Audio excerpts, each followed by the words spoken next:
Hello, everyone, and welcome back to day two of PWN2OWN Austin 2021. I am your host, Dustin Childs. I am the Senior Communications Manager here for the Zero Day Initiative, part of Trend Micro, coming to you live from our our awesome Austin office. I tried to say Austin there, and Austin just came out in between. A little dreary here in Austin today, a little bit of a rain going on, a little weather, but I've got my LED lights shining, so it is bright in here, and I am bright-tailed and bushy-eyed, ready for another fantastic day of awesome ponage. Folks, we had an amazing first day of the program. It was so good, it blew away our last year's total by more than double. Uh, Yesterday, including PWN After Dark, which is first for us, we awarded $362,500 for 21 unique bugs. To put that into comparison, last year when we held PWN Tokyo live from Toronto, our kind of a similar thing, we awarded $136,500 for the entire event. So we have doubled what we did just in one day. Guess what? We got today, we got tomorrow, we got Friday, we got budgetary concerns. No, we don't. We don't care. We're giving the money away. Full unique bug chains. You earn it. You got it. So that's what we're doing. I've sequestered our budget people in a safe location. They're being well cared for, but they're trembling. It's okay. We'll get through it all together. Hey, let's jump right in. We've got some great stuff coming up. I know we've got printers on the docket today. Printers fell yesterday for the first time in the contest. We got some more Sonos speaker. I think the Sonos demonstration today is going to be something a little special. So especially for you youngins out there, something really cool for y'all. I know there's another printer demonstration that's going to be pretty awesome as well. So rather than just delay anymore, let's get right into it. And I think I'm going to toss over to my good buddy Matt. He is going to take us through the NCC group. EDG is up next. They consist of Alex Plaskett, Cedric Halbrun, and Aaron Adams. They will be targeting the Western Digital MyCloud Pro Series PR 4100 in the NAS category. So, Mr. Powell, are you ready?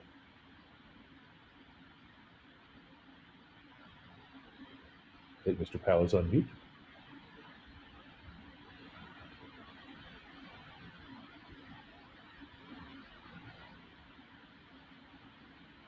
Yeah, we can't quite hear you there, Matt.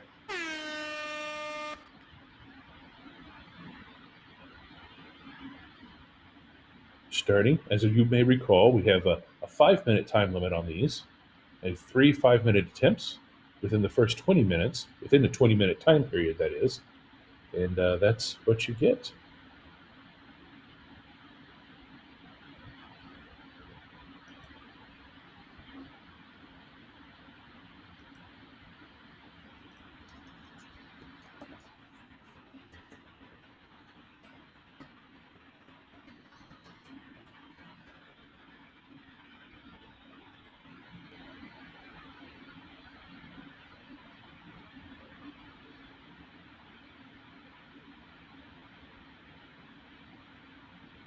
Without getting any audio in my earpiece, it's hard for me to say what's going on. Oh, well, that's unfortunate. It seems that something bad happened. They go off on mute. I would say they go off on mute, but they're pretty much already on mute. So there's no place for them to go to. So they have called the first one a failure. Again, not getting in my earpiece the audio that's going on. So just kind of having to see what's happening in pantomime and guess what's going on there. I can tell you this, though. When a failure occurs, what they'll do is they'll go off stream and they'll look at configurations. They'll look at scripts. I know yesterday there was one exploit that needed one line commented out. First time it was a failure, they said, hey, let's comment out this line. We commented it out the line. We ran it again. Success. So it could be something that simple. It could be something fundamentally wrong. For example, Western Digital did release patches within the last week. Perhaps this bug patched out, and they haven't had a chance to test it yet on the update. We do update all of our products to the very most recent patch level within like 48 hours of the contest starts. So up to Halloween, October 31st, we were updating devices. They had multiple devices. Cisco released patches, TP-Link released patches, Western Digital had released, as I said, some patches. Don't think anyone else. There were no patches, no new patches that we saw for any of the printers. Uh, but we did update all of that stuff. Looks like we're ready to go for a second attempt here.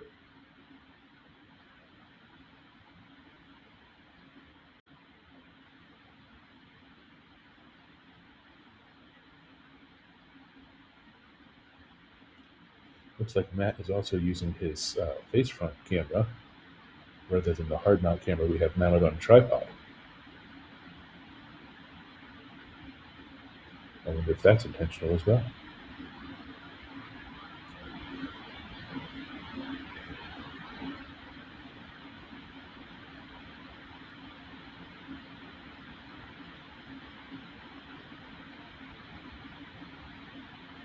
And we're back to me.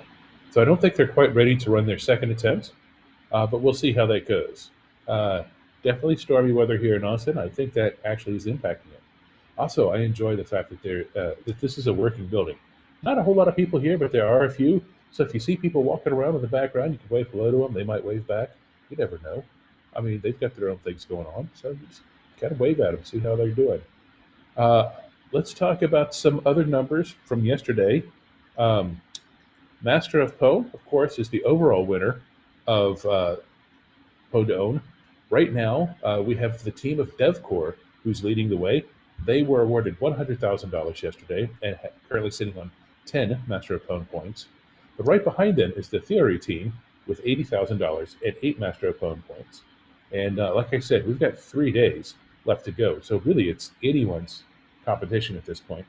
Um, Although both DevCore and Theory have quite a few uh, remaining entries to go, as does Synactive. Synactive's only had one thing. Now I need to swap the laptop. Okay. So apparently I'm not going to get audio right now, and that's okay. I don't need it. I have the voices in my head keeping me company, and they're telling me what I need to know. So anyway, BN had 3 successful entries, so he's sitting at 6 points. And let's see, Sam Thomas is sitting at 4 points towards Master of PWN. But like I said, there are so many teams who haven't even had their opportunity yet to go. Oh, look, there's a Master of PWN standings right there. You'll see these circulating, and I'll update this a few times throughout the day. It's a little hard to update it after everyone, but we'll definitely keep the top 10 up here. Some people only have 1 entry in the contest, so they're not really in Master of PWN running. But for those who are, we'll definitely keep the top 10 up here. I know there's quite a few left to go. Like, for example, the F Security, like Star Labs, they have not gone once yet. They've got several entries. NCC Group is just starting on this one. Team Flashback, last year's winner, they had 1 entry last night that was for the Linksys. Unfortunately, they couldn't get it working in time. That was one of our failures yesterday. So, yeah, we've still got some really, really interesting research coming up. And I think it should look really, really interesting. Can we check out what's the overall timer we've got left here? We should be getting close to 10 minutes. Well, I'm way off. We're at 14 minutes. Okay. That tells you my internal clock is just not working this morning yet. I know.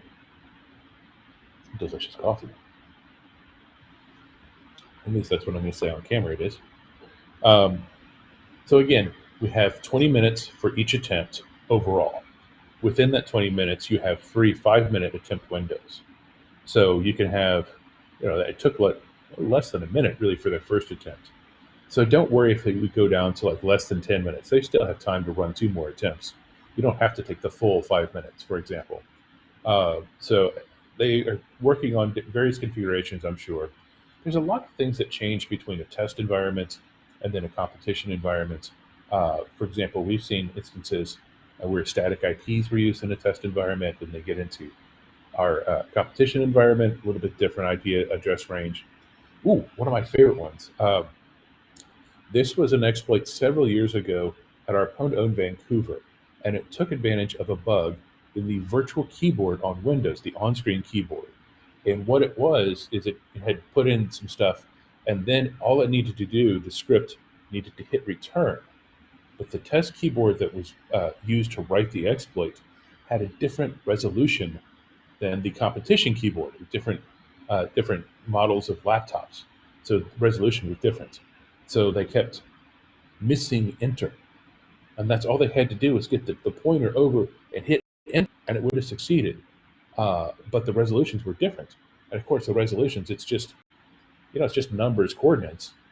They didn't really have time on stage to really map out where the enter key was. So they were frantically trying different coordinates on time. Unfortunately, that one didn't work, but it was a great bug, a really unique bug in the virtual keyboard, the on-screen one.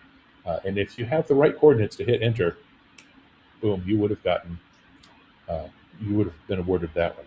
That was a definitely very interesting bug. Another bug that I like to talk about is we wanted to see virtualization bugs. We introduced the virtualization category in 2016. Normally, if we introduce a category, we don't expect to see a lot in that first year. Printers being the obvious exception to prove that rule. But in 2017, people brought some virtualization bugs.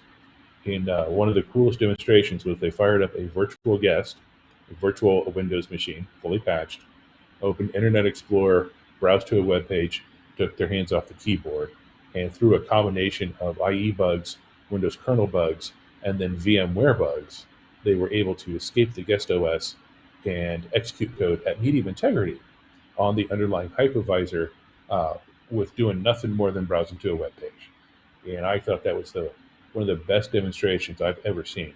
I don't like demonstrations that aren't very realistic, where it's like if you have physical access to a keyboard. Okay, we've got some audio here. Kevin, can you start the timer, please? We're ready to try.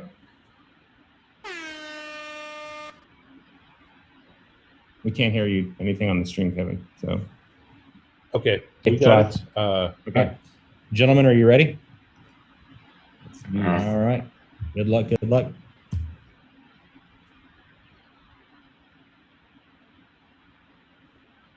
So they've made their changes, whatever changes they've needed to make. And let's see, hopefully we'll get something going on here. Yeah, I think I know. All right, can you mute the stream for us, Kevin? So unfortunately, that's a second failure.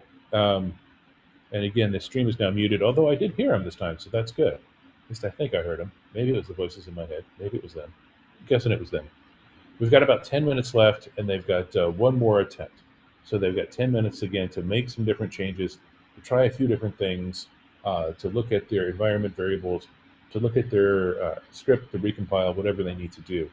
And hopefully we'll get it figured out, and we'll start day 2 off with a very dramatic success. If not, there's still some really great research that happens. And a lot of times in PWN2OWN, if we have a demonstration and it fails, we still go to the disclosure room and we still talk through all the details about the bug. We will oftentimes offer to buy the bug through our normal CDI program. We buy bugs all the time. We buy more bugs than any other vendor-agnostic bug bounty program. What I mean by vendor-agnostic is we buy Microsoft bugs, we buy Apple bugs, we buy Google bugs, Cisco bugs, IBM bugs, HP bugs, et cetera, et cetera, et cetera. So in this case, we would buy Western Digital bugs throughout the year, and we do. We just pay more for them here at the contest because they have to be full working exploits to win at PWN2OWN. Our regular program, you don't need a full working exploit. We will pay more for that, but it's not necessary for us to buy the bug and financially reward you for your research. So maybe you're thinking, you're watching and saying, this is neat, but I don't have all of the skills necessary to compete at PWN2OWN. Well, maybe you have the skills necessary to still submit to the program, get financially rewarded, get your name out there if you want. We also allow people to submit and remain anonymous to the public. We need to know who you are. We need to know that you're not coming from an embargo company. We need to know where to send the check. But as far as anyone else knows, vendor never has to know, your boss never has to know, your neighbors never have to know. We keep it anonymous as absolutely possible. So that's another thing that we offer as a bug bounty program. Also, as a bug bounty program, I don't think this gets out there enough. We have a rewards program. It's kind of like a frequent flyer. So the more you submit, the more you earn. And that's one of the benefits of Master of PWN is you get that instant platinum status for 2022, which is worth 65,000 ZDI points and a one-time bonus of, I think, 25 grand. So yeah, you can work your way up through silver to gold to platinum. I think there's a bronze level too. But at each level, we get, like at gold, I think we're paying 15 to 20% bonus on top of everything. So if we normally pay with a 20% bonus, if we normally pay $1,000 for a bug, that instantly becomes $1,200, and boom, your money's making money, and that's what you need your money to do. You get more money, more money. But if you haven't taken a look at that, take a look at zerodayinitiative.com. See some of the benefits of the program. See what maybe you would like your research input in there as well. See if we've got folks on YouTube chatting us up this morning. Nope. It's a little early for the YouTubers, at least for the chatty YouTubers. There's no one there but me, at least no one talking. But we're getting close to now under 7 minutes for this attempt. And since they're not coming back on immediately, I'm guessing that they're still struggling to find what's going on. Now, I don't know these folks from the NCC group personally, but the NCC group is some pretty sharp folks. So I'm sure they're going to come up with something here. Hopefully, knock on wood, that'll really wow us in their last attempt. And if not, we'll move on to our next contestant. Who is our next contestant coming up?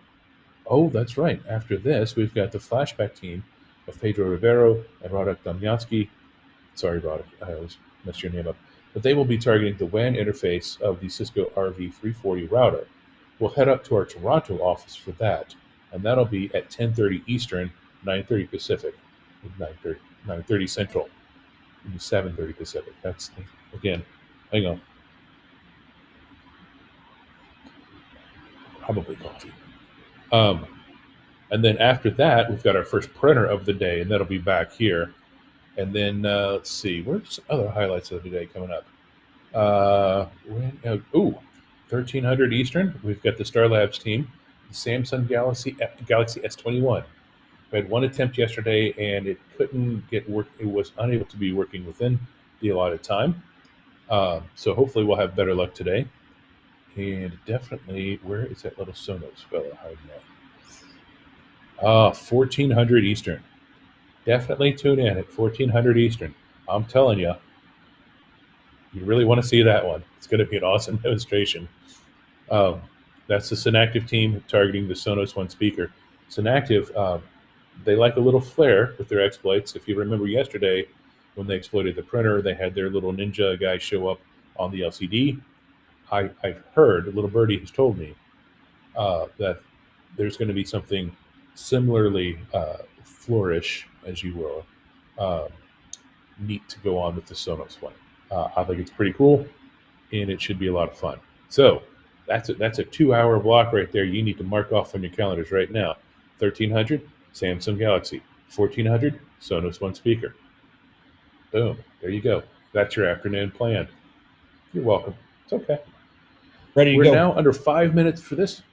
Okay, looks like we're ready for our last attempt. All right, gentlemen. You guys ready? All right, Yeah. good luck.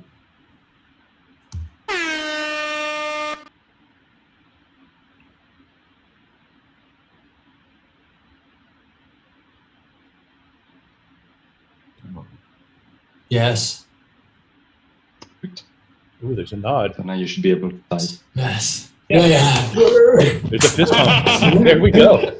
Holy cow. No. Nicely So, done, yeah. gentlemen. I think you can show that. Oh, you can show. Yeah. Hey, Kevin, can you share a screen, please? Can you do PWD maybe? Oh my God. How would that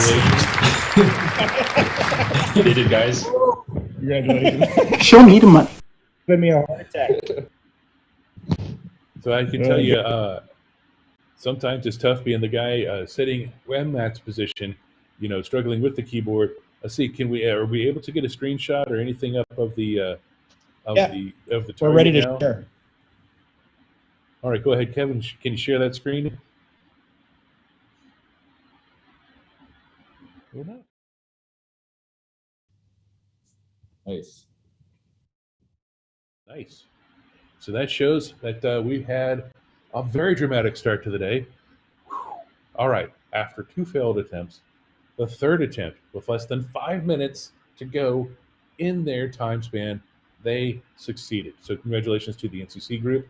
They will, of course, now head to the disclosure Zoom where they will disclose all of the details and we'll make sure that the bugs are unknown bugs. Again, this is a 0-day contest. We are the 0-day initiative. But still, even if the bugs do collide, they will be awarded some cash because they had a successful demonstration. And that's really what we're about here. If it was a full win, a full unique chain, that's worth $40,000 and 4 Master of Pwn points. I'm going to go get some water and some stuff that might be coffee and get ready for our next attempt, which is at the bottom of the hour in just a few minutes here. And again, that'll be the flashback team targeting the the WAN interface of the Cisco RV340 router.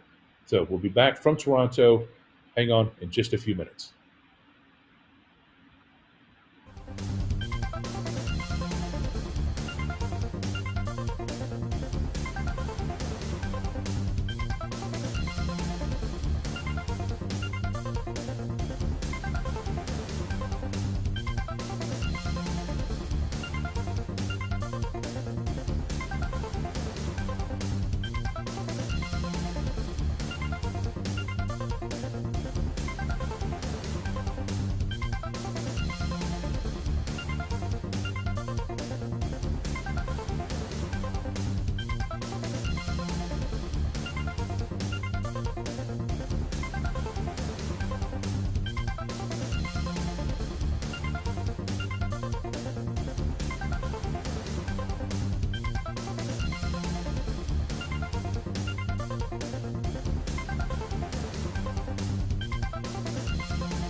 Hello, everyone. This is Dustin Childs coming back from our Austin headquarters here at the Zero Day Initiative. And we are coming back to day 2 of PWN Austin 2021. And wow, what a way to kick off the show. 3 attempts only on the 3rd time after a little bit of stress. Excuse me, the NCC group was able to come through. Wow. Okay, as we still recover from that, we head to our Toronto office. They're running a few attempts up there for us. And we have returning Master of PWN champions. These are defending champs, Team Flashback, Pedro Vero and Radek Damiansky. They will be targeting the WAN interface of the Cisco RV340 router. At stake here is $30,000 and 3 Master of PWN points. So I'm going to be handing it off to Vincent. Vincent, why don't you take over, and I'll try and collect myself here in my throat. Okay, thank you, Dustin. So I have the lucky router for Team Flashback. And so Kevin, so are you guys ready, Team Flashback? We're ready. Yep. Fired Okay, up. go. Kevin, please start the timer. And in 3, 2, 1, go. Yes. So we're seeing some There we activity. go. Oh, We got a shell. Love it. Oh, we got a shell. And so I'm going to. Thank you so much for not making me talk for 20 minutes straight. I really appreciate Show it. me the money. Congratulations. See the trophy from last year that he's holding up. That's fantastic. Vincent, is there a screen that you could show us? I guess not. But hey, they're off to verify that. Excuse me. As I said, that's worth $30,000 extra phone points. Oh, there we go. There's our shell. And again, that's on the WAN interface of the router. So that's outside coming in. That's the bad guys turning your router into an IoT botnet or, something else, or crypto miner. There's lots of stuff that could do that's bad. But hey, that's one more bug off the street. So congratulations to the Flashback team for making that. Coming up next at 11, you'll see me drinking lots of lemon tea, with my voice intact, because I've got 3 more days of this to go through. But we'll have the team of Nicholas, and again, I apologize to everyone for how I pronounce names. I should really have somebody better than this. Nicholas de Villers, Devier, Jean-Romain Garnier, and Rafael Rigo. They will be targeting the Canon image class Canon image class printer. And that'll be $20,000 and 2 Master of PWN points if it's confirmed. So until then, enjoy some musical stylings of whatever we happen to put on, and I'll see you at 11 Eastern for our next attempt.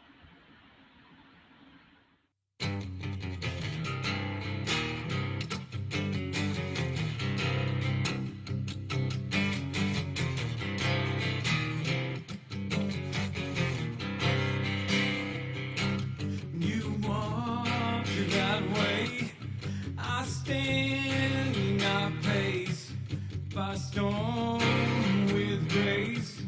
There's no safe place. I'm just waiting on the girl who makes me. I don't need this. Suddenly realize I'm the one. A funny thing out of control. It's my life. Wait, or is it? It's too late. You're on the hook.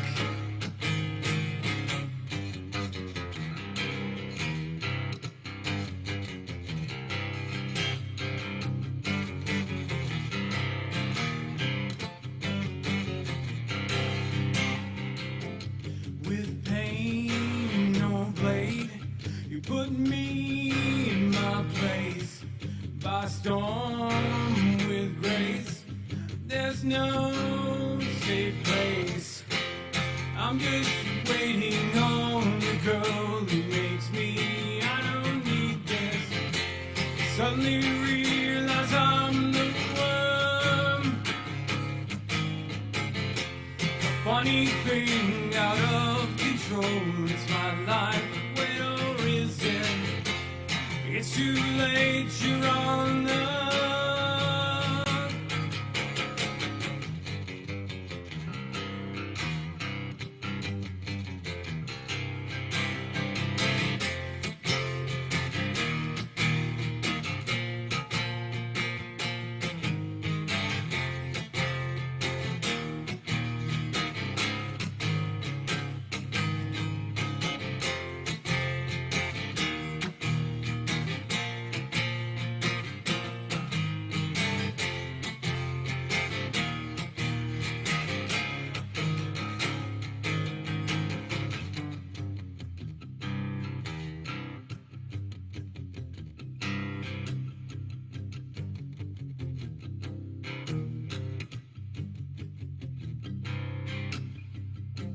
when you walk that way.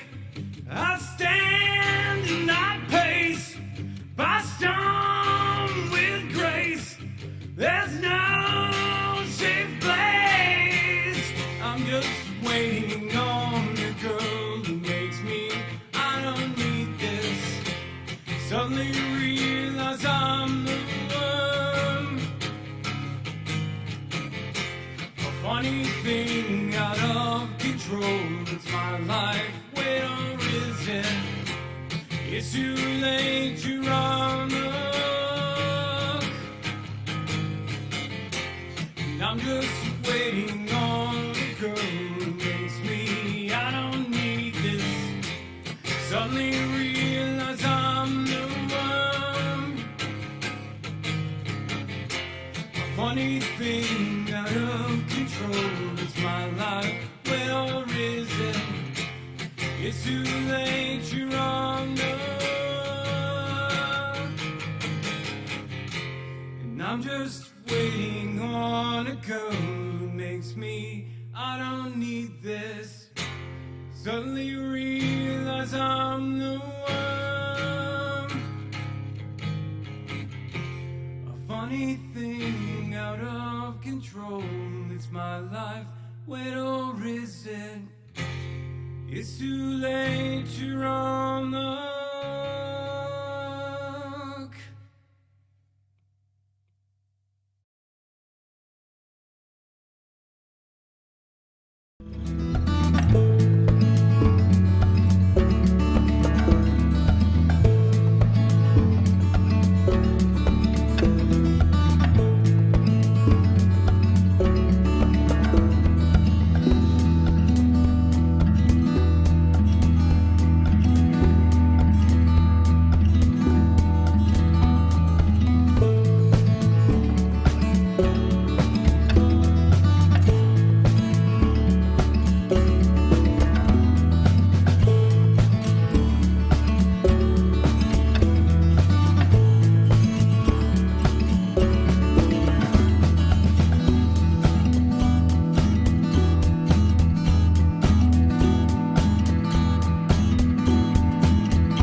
Hello, everyone, and welcome back to day 2 of PWN2OWN Austin 2021.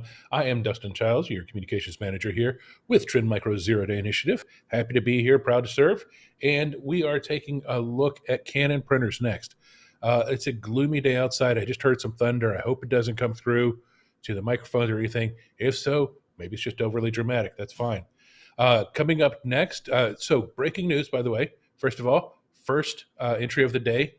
Little bit of drama, took 3 times to got it. They finally, on their 3rd attempt, we now could confirm that's a full win. It was one memory correction bug they abused 3 different ways. There was a timing issue that they overcame, and so full win, unique bug chain, $40,000 for Master of PWN points. Congratulations to the SEC group. We'll get you more details on that as we can. But up next, I'm going to toss it over to Ziad. He is with Nicolas Devier, Jean-Romain Garnier, and Raphael Riga. They will be targeting the Canon Image Class MF644 CDW in the printer category.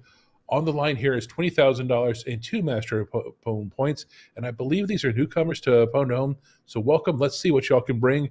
That looks like Michael reflecting there. Oh, no, there's Ziad. So Ziad, go ahead and take it away. Yeah, hey Dustin, hey everyone. So guys, what can we expect of the exploit? So you can expect a nice text on the top screen, on the top of the screen. Sounds good, sounds good. Kevin, will you please start the timer? Okay, let's do this. Oops.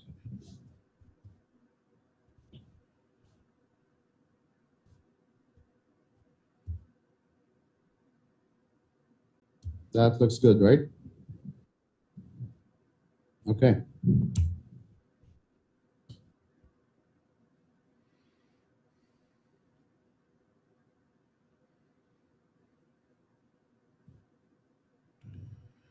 See, we've run our script. Script is still running, I see. Okay.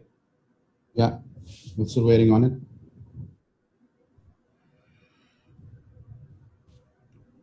Some more thunder in the area. Hopefully we do not lose power today.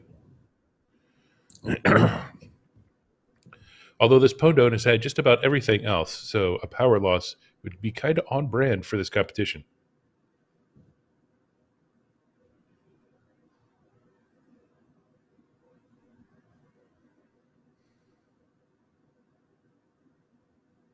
Just waiting for the script. Yeah, that's fine. You should have had something in the top left corner of the screen. Hello, world. Oh, You've been yeah. hacked. Oh, hello, Perfect. world. Nice Oh, work. no, nice it work. appears I have been hacked. All of my printers now belong to them. Someone set us up the bomb. Right. Congratulations, guys. Thank you. Congratulations, guys, and congratulations on knowing your meme as well.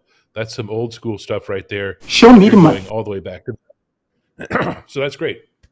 So like the other contestants, they will now head off and they will discuss the details of what we just witnessed there and how they were able to take over that printer and all your RBase belong to them. And if you're not familiar with that, go to know your meme because that's an old school one. All your base belong to us. Anyway, coming up next at 11:30 Eastern, let me scroll up here on my handy-dandy little teleprompter. We've got the folks from the Offensive Research Team, and they will be targeting the LAN interface of the TP-Link AC1750 Smart Wi-Fi router in the router category. What other category would it be in, I suppose? That'll be worth $5,000 and 1 Master of PWN point should they succeed. And again, folks, I've told you already, 1300, 1400 Eastern time.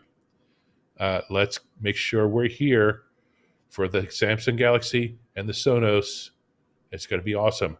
So, like I said, they're divulging that. Follow us on Twitter, where I'm announcing everything that we can confirm, everything that we're seeing, all the successes at the ZDI. Also, follow us on our blog, zerodayinitiative.com/blog. We've got an overview video of day 1 that's coming up soon. So if you want to recap quickly of day 1, you can look at it there. I've tried to make the blog as easily to navigate as possible, but hey, I'm at Dustin_Childs on Twitter. If you want to shout at me and tell me whatever and make improvements to it, happy to do it. always looking to get the best things out there. So again, 11:30 Eastern is our next attempt. You can see all of the people getting coffee behind me. I'll be one of those people very shortly. And until then, take care. See you online.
Hey everyone, and welcome back. I am Dustin Childs, returning our PWN2OWN Austin 2021.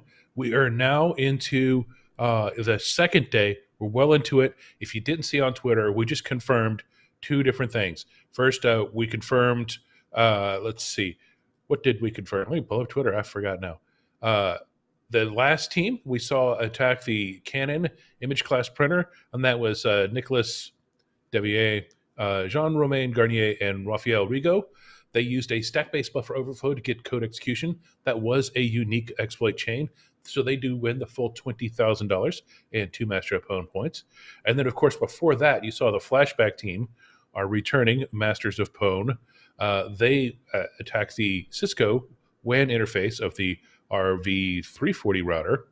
And yeah, they used a unique bug chain. From what I'm told, it's a very impressive stack-based buffer overflow. So not just like, it's like a really good bug, like a really, like when it comes out, you patch this now sort of bug.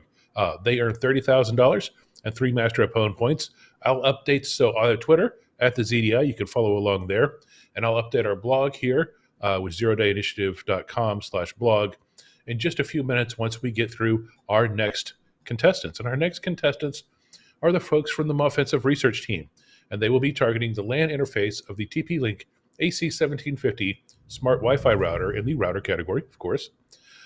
This is a $5,000 attempt and 1 Master of PWN point on the line. We go to our Toronto office for this one. So KP, I'll toss it over to you and let you take it away. Thank you, Dustin. So are you guys ready to pawn TP-Link? Yes, sir. Okay, Kevin, start the timer.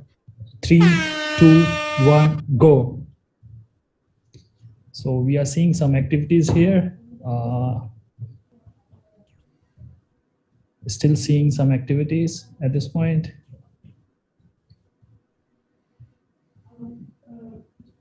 It might take 10-15 more seconds.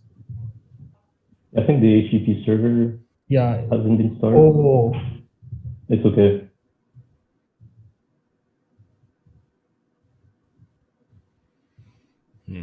so should we wait? Might be a configuration issue.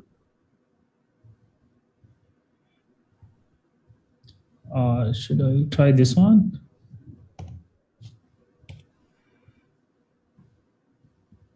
Oh, I think it crashed, correct? Yeah, that's a solid time.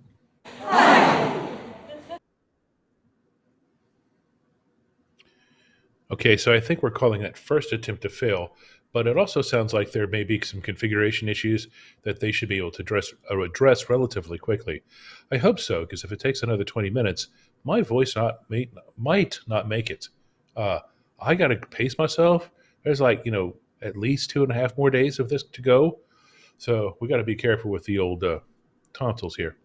But as I said before in our previous failed attempt, we have time. So there's 20 minutes total. You get 3 tries of 5 minutes each within that 20-minute time period. They're offline right now, looking at the various configurations that they have and see what they can do. Now, again, we're rebooting the router. Okay, that's another thing we do. We can restart systems. We can restart routers. Sometimes it matters. Sometimes you need a fresh boot of a router. Maybe it's going to beacon out or something that you need to be there to catch that. Sometimes the system just gets in a state where you've got something in cache that's just not good. You needed credit, not cash. It's okay, contactless payment. It happens. As usual, I will blame DNS because, again, statistically, I'm probably going to be right. I just have a thing for that. And if it's not DNS, it's probably a router configuration. And here we are in the router category. So, again, it's okay. We see we're down to 17.5 minutes, so we have plenty of time left. When it comes to computing time and stuff, that's lots of time. And if you don't believe me, try talking for 17.5 minutes straight at a camera and see how that goes for you. And maybe you'll have a new understanding. Here we have the Master of PWN standings. And again, DevCore is currently on top with $100,000 in cash and 10 points. Theory is right behind them. But I know folks are coming up the stack.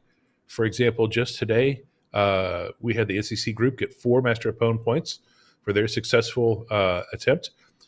Defending champions Flashback, they got 3 for their successful attempt. We are now at $90,000 just for today. Haven't even hit lunch yet. I'm barely through breakfast, and for the entirety of day one and what little bit of day two we've got, we're at $452,500. That's big, folks. That's a whole lot of money for 24 unique bugs, and that's fantastic that we're able to award that much to some really great research. I've been talking about it so far today, coming up at 1,300, I believe. Yep, 1,300 Samsung Galaxy S21. That's the mobile phone that should be going under exploit then. And then at 1,400, the Synactive team is going after the Sonos One, and it should be a very interesting demonstration. Now, if you've ever had to reboot a router at home, you know it always takes longer than what you want it to. Because you're like, Mom, I got to get on and play the online games with my friends or whatever, but we have to reboot the router, so it's going to take a long time. So by the time you get there, they're already out of the lobby. They're already playing and now talking bad about your moms. So you got to get in there and like really whoop them up. It always takes longer than you expect, and that's the case here, where we're rebooting the router, we're resetting things. As you can see, we still have our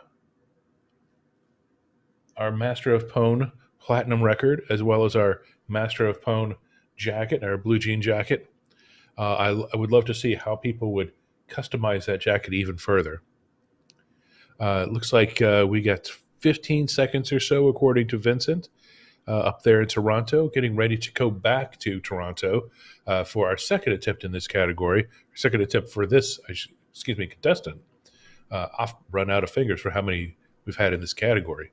But again, what's neat, this event, we're giving full cash payouts for every unique bug chain within a category. That doesn't mean you have to be the first. It just means you have to be successful. So, and I think it sounds like we're ready to try again. We're back to Toronto and KP, so let's see what we have, folks. So Kevin, start the timer. 3, 2, 1, go. So we are again seeing some activities here. It will take like 20-25 seconds.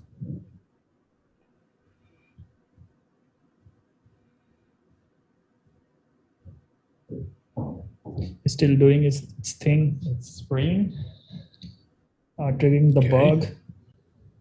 Let's see.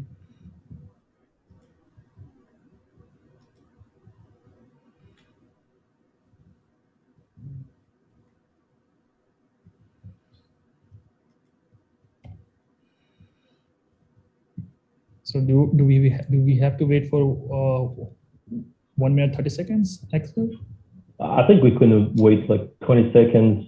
Okay. And if there is no activity, it means. Okay. Okay.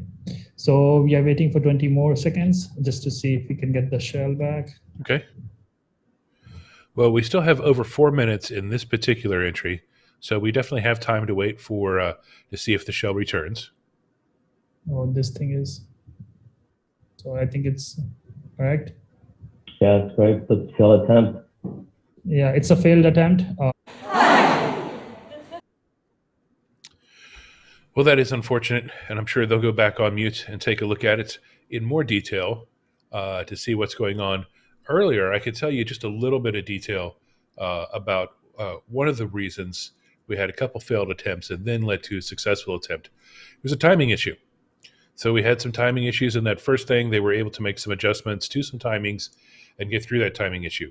Those sorts of things happen a lot, especially in competitions where you're dealing with, again, environments that aren't 100% identical to your test environment at home.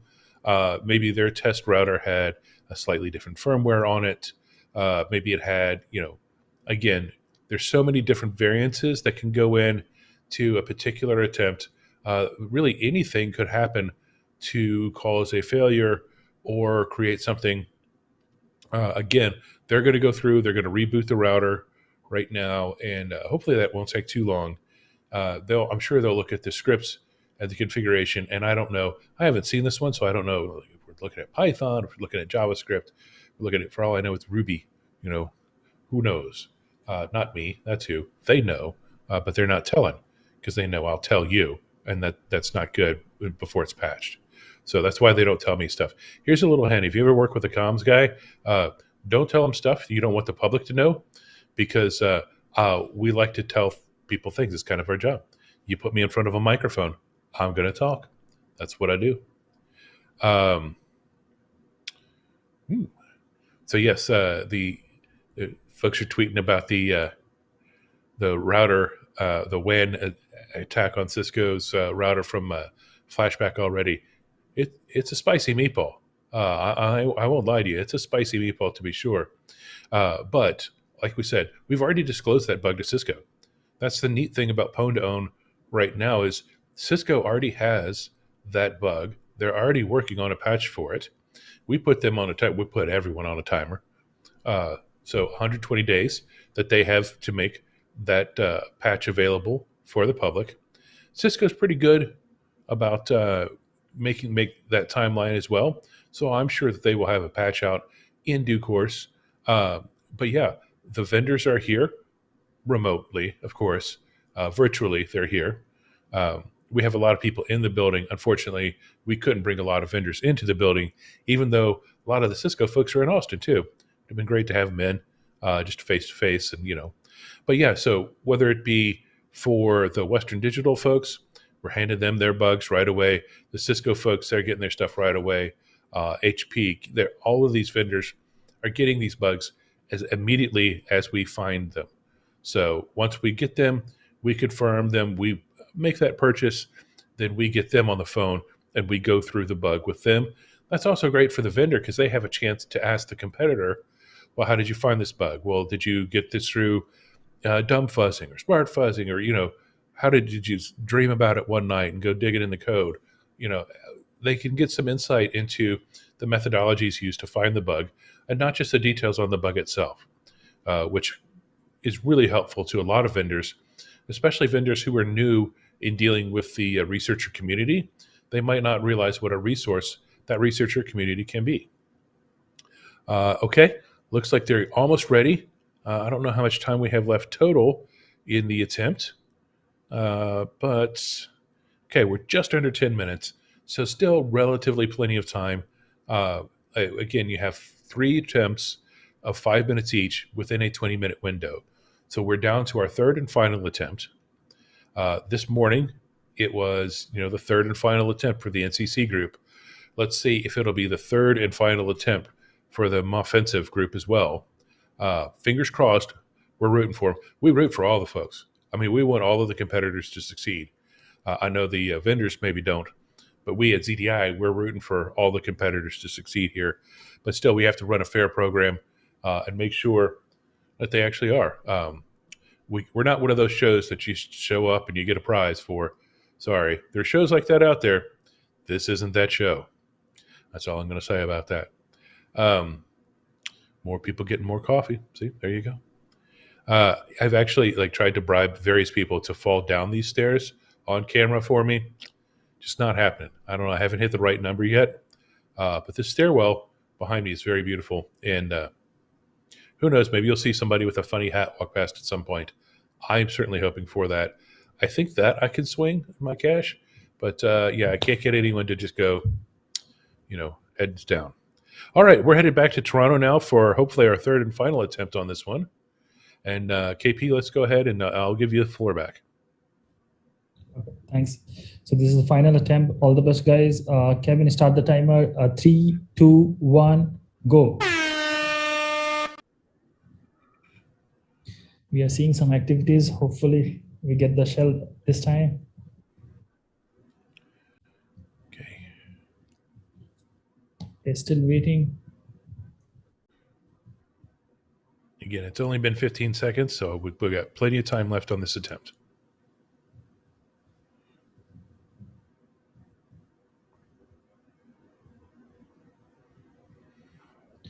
Taking the bug.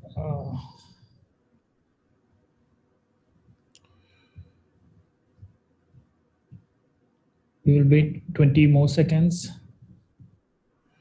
Okay. So again, plenty of time left in this particular entry. We've got over 4 minutes left here. So if we need to wait a little bit longer for connection to come back, that's not a problem.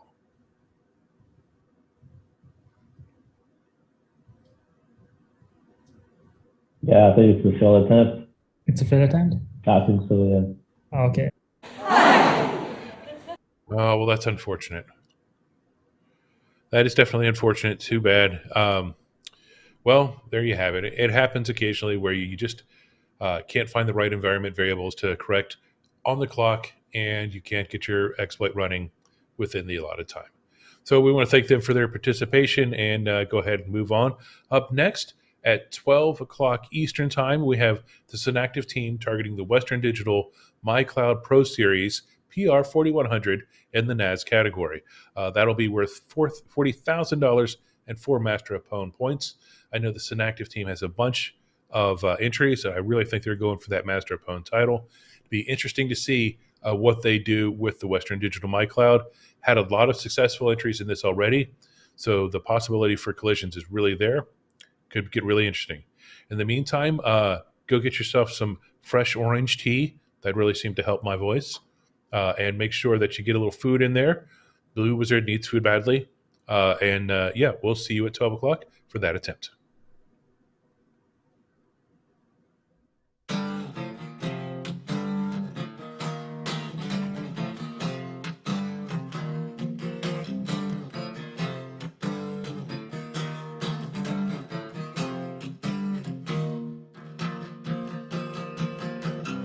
Wanna go anywhere with you. It's funny to think that I want to. Look at the time, it's been on my mind. How great it would be without you.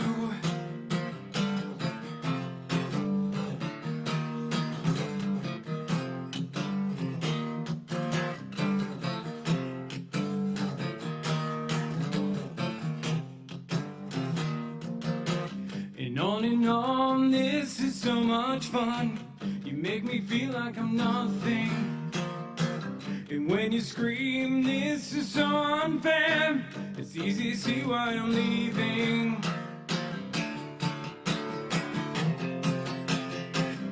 Pull another piece away, nurtured in this slow decay. Fingernails, they scratch and tear the shell around the bone.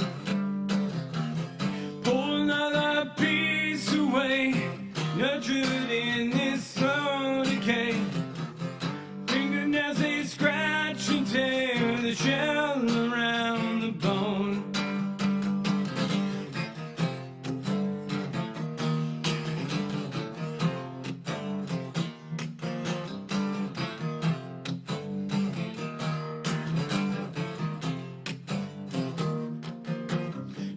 And on, this is so much fun. You make me feel like I'm nothing. And when you scream, this is so unfair. It's easy to see why I'm leaving. Pull another piece away, nurtured in this slow decay. Fingernails, they scratch and tear the shell around the bone. Pull another piece away, nurtured in this slow decay. Fingernails, they scratch and tear the shell around the bone. Pull another piece away, nurtured in this slow decay. Fingernails, they scratch and tear the shell around the bone. Pull another piece away, nurtured in this slow decay. Fingernails, they scratch and tear the shell around the bone.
Hi, everyone, and welcome back to PWN2OWN Austin. I am Dustin Childs, coming to you from an uncharacteristically soggy Austin right now. Got a lot of rain outside, some thunder and lightning, but inside we are warm, we are safe, we are dry, we have some LED lights upon us, and we are ready to expose people who now realize that they are on camera, go away from our background, and now coming back. We've seen these folks before. They had a great demonstration yesterday. Our next target is going to be the Synactive team, targeting the Western Digital MyCloud Pro Series PR4100 in the NAS category. I believe I'm handing this off to Matt here in the Austin office. So Matt, why don't you go ahead and take things away? Thank you, sir. All right. Gentlemen, what can we expect to see out of this demonstration? We expect a road show. Nice. All right. Gentlemen, are you ready? Yes. Yes. All right. Kevin, can you start the timer for us? All right. Everything look good, gentlemen? Yep. Yep. Best of luck.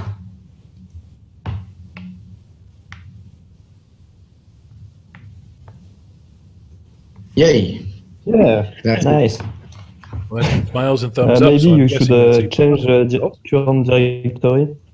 Yeah, What? change the current directory maybe. It's leaking. Yes. Yeah, it's perfect. Okay, hopefully we'll get Yeah. cleaned up enough that we can All right. take a look at the screen. Guys, you okay Yep. with that? Looks fine. Yes, that's Kevin, can you fine. share the screen, please? Well, I guess that's you got to agree. That's a successful demonstration to be sure. Congratulations, Well folks. done, gentlemen. Well done. Congratulations. Show me the money.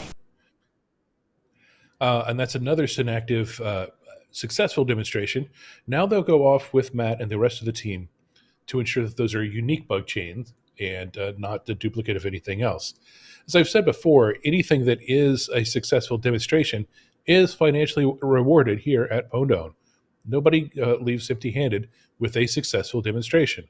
So, yeah, no free bugs here, despite what you may have heard otherwise by some really untrusted sources.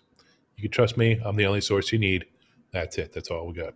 Hey, coming up next at the 12:30 hour, we have the team of I/O Inspector, and they are going to go after the LAN interface of the Cisco RV340.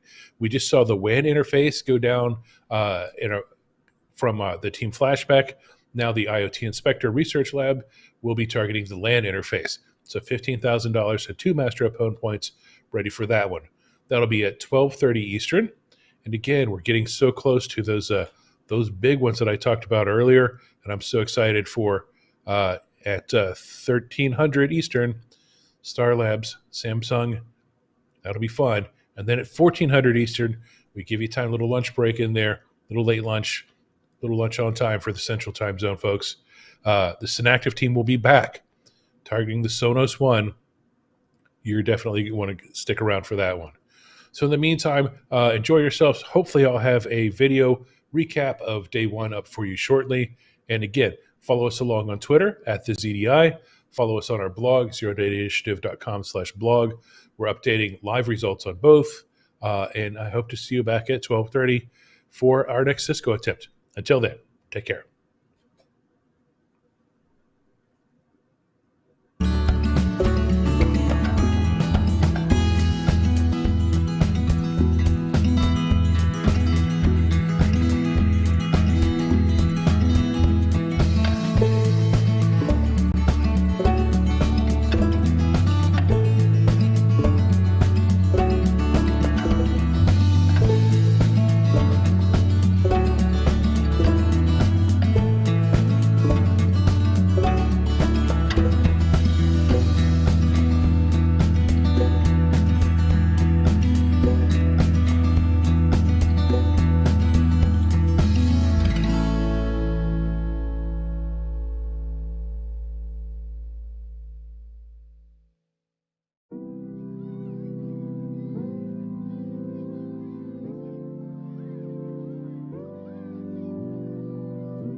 Hi, everyone, and welcome back to PWN2OWN Austin for 2021. I am Dustin Childs, your Zero Day Initiative Communications Manager and host for these 4 days of contest proceedings. We have a total of 58 entries. We've been through a total of 24 of them, which means we're over a third through. We're not halfway there. We've awarded so far over $450,000 for a bunch of zero-day bugs, and we've seen some just amazing research be put on display. Up next, we've got the team of Q Kaiser and T Shiomitsu from the IoT Inspector Research Lab, and they will be targeting the LAN interface of the Cisco RV340 router in the router category, of course. Now, I will be tossing this back up to my colleagues in Toronto. Vincent, I believe it is your turn, is it not? Yes, it is. Thank you, Dustin. And are we all ready? Quentin? Okay, perfect. Kevin, could you please start the timer in 3, 2, 1, go. And we're having lots of activities. And I got a shell, so let me check and we got root. So congratulations. Hey, there we go. Congratulations, a nice quick display. Vincent, maybe you can clean up the screen for us and give us a shot of that. Yeah. Show me the money. So Kevin, could you please show? So we're ready to show. Yep. Yep. That would be it. That UID equals 0. That means you've taken over, and it looks good to go. So congratulations. Once we verify that, that's worth $15,000 and 2 Master of PWN points. I believe IoT Inspector is a new participant in PWN2OWN, so congratulations on a successful demonstration for your first time to PWN2OWN. That's really fantastic. It's really what we love to see in a PWN2OWN entry. Coming up next, we've got the Star Labs team, and they are going to be targeting the Samsung Galaxy S21. That's at 1 o'clock. And then at 2, remember the Synactive teams comes back for the Sonos smart speaker. Now, in between times, if you missed anything yesterday, we've got an overview video that we have just published out on YouTube. We'll be playing that on the stream now. And then after the Samsung Galaxy attempt, we have a very special treat. We have an interview with James Forshaw of Google Project Zero talking about his journey through the InfoSec world, how he got into doing InfoSec, and then his career through reversing. And it's a really interesting interview. If you haven't met James, he's a super nice guy. I worked with him back when I was at Microsoft. I've worked with him since then. Super nice, very, very intelligent person. Definitely stick around and check that out if you got time. It'll give you something to do between the Samsung and the Sonos, which, again, you're going to want to see both of those. Okay? I'm telling you right now, you need to stick around for both of those things.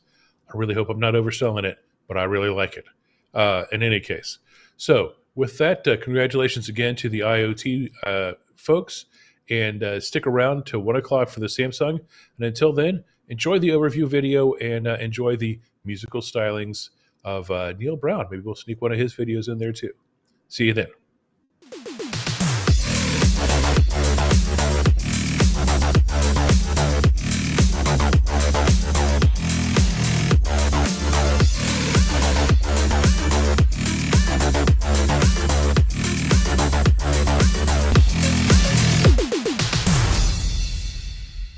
We are ready to get started for PWN2OWN Austin 2021, coming to you obviously from Austin.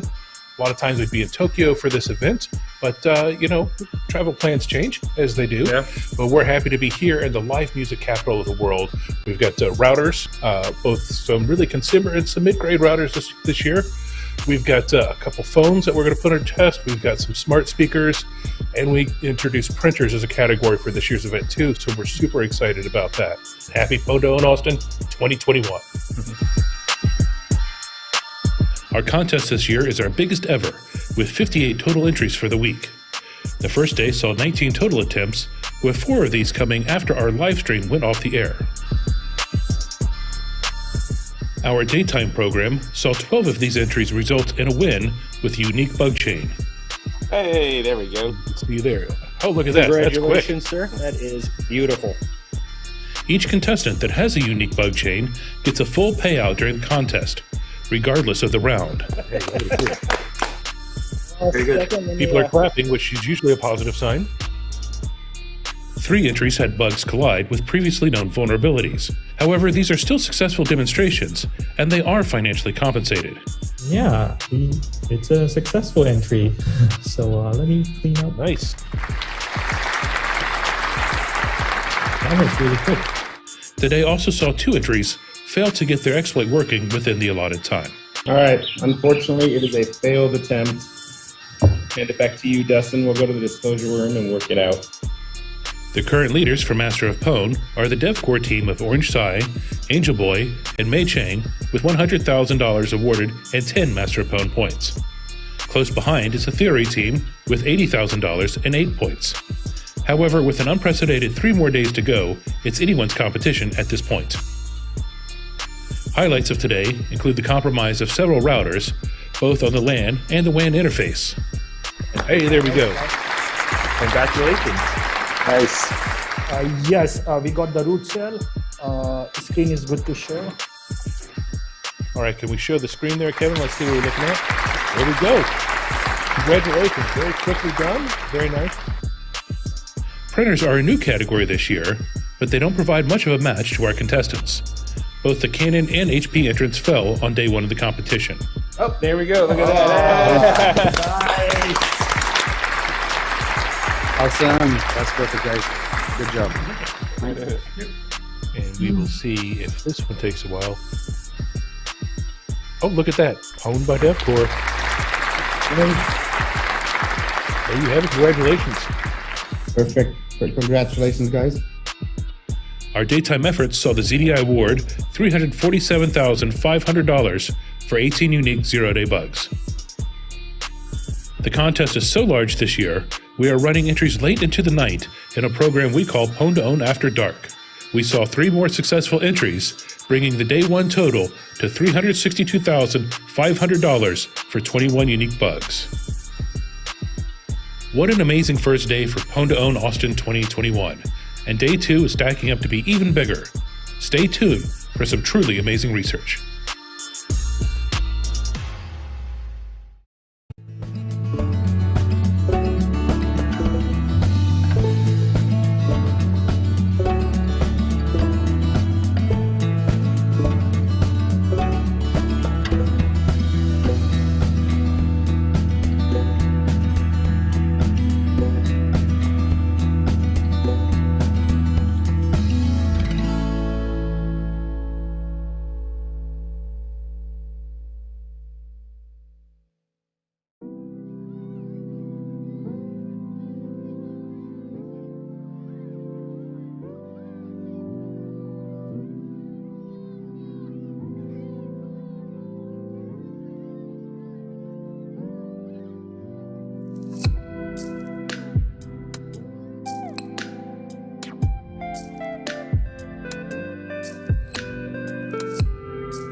Everyone, and welcome back to PWN2OWN Austin 2021. I am Dustin Childs, your host for yesterday, today, tomorrow, day after that, our proceedings for this contest, 4-day contest, unprecedented. I love it.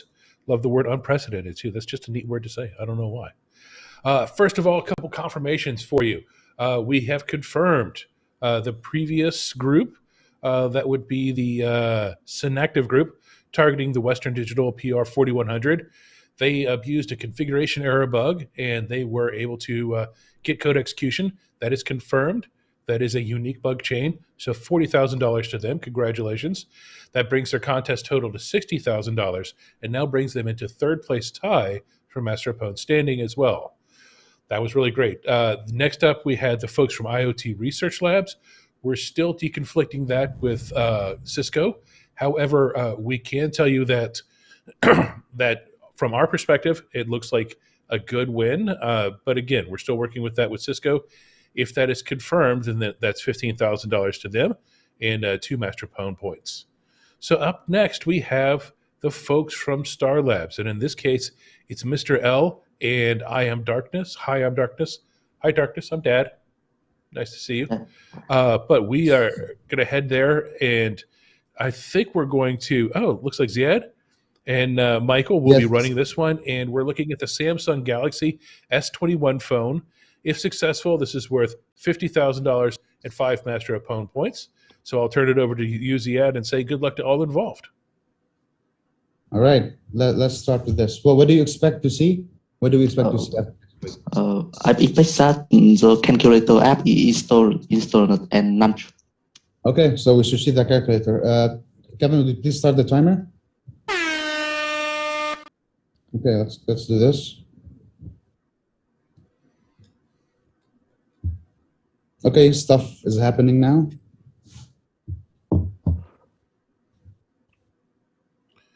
See, I can see the document camera there on the desk. Hopefully we can get a view of the phone through that camera as well. Yeah, we will after it's over. We're still waiting for it. Remote wait. Man, I want to see it in action. I think. Okay, there we go. You can, Kevin, stream the camera, the overhead camera. Yep. Okay, pop and calc, old school. That's a success. Congratulations. Nice job, man. Report. Nicely done. Okay. And of course, they'll head off now. They will head off now and go into the disclosure room and talk about the details of that. Hopefully, they'll share some of those details with me, so I can share some of those details with you, because that's what we're here for, right? Sharing and caring. Little ponage, in between. Monsk does, chickens. That's all that really matters here. So that's great. Now, as I mentioned before, coming up next, we have a super special treat. We have the interview with James Forshaw coming up. And then at the top of the hour, we're going to take a little bit of a longer break here, both to allow the interview, which I think is around half an hour altogether, and then to really get set up for the next attempt. That is going to be the Sonos One smart speaker, which will be targeted by the Synactive team. And trust me, you'll want to stick around for this one. The Synactive folks have a flair for the dramatic, and they're flaring. They've got their flair up on this one. Many pieces of flair. They got to go it. They got to work it. So anyway, stick around for the interview with James, and if not, be back here at 2 o'clock Eastern, 1 o'clock Central, and for that Sonos, and we'll see you then.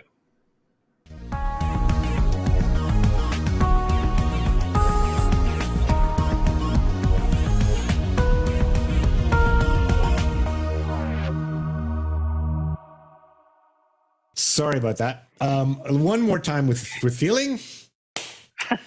Hey, folks. Okay. I'm here with James Forshaw on the next take of my introduction to his interview. He's a gentleman who we've inducted into our so-called coined Hall of Exploit Development Fame, where we've got a bunch of folks that are looking at what exploits have been doing mostly for the last decade, but really looking at some of the most famous bits of research and this flood of research we've seen in the last decade. And James, I'm going to ask you now, tell us a little bit about your origin story, how you got here. People want to know how you become a sophisticated researcher. Tell us about it, please, sir. I wouldn't say sophisticated, but yeah. So I would. I think my it is very much a cliche to say that, oh, I saw Hackers when I was in my teens, and it was an amazing film, and like I just had to hack the Gibson or something. But I don't think I actually saw that film until very recently, sort of in the past 5 years, which probably surprises many people, because surely that should be how it should be. But I actually came more from a development background. So I came from playing around with computers when I was young, playing around with old Ataris, typing up basic programs out of computer magazines in my ample spare time as a school kid. I then sort of went through school, still had an interest in computers, mainly playing computer games, playing Doom, etc. with my friends. Went in to do electronic engineering at university. So again, not sort of a traditional computer science background. I think I picked electronic engineering because I felt that computer science would probably be too easy, which is kind of a flippant thing to do.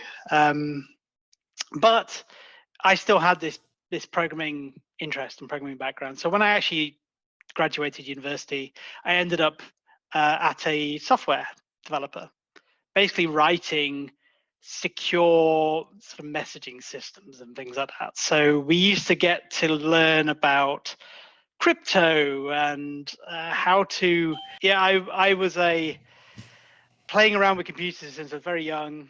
Used to play with old Atari 8-bit machines, typing in basic programs from computer magazines. Through that, I sort of still had an interest in computers all the way through high school. And in the end, when I went into university, I decided to pick electronic engineering instead of sort of maybe computer science, which would have been more obvious route if I wanted to be a software developer.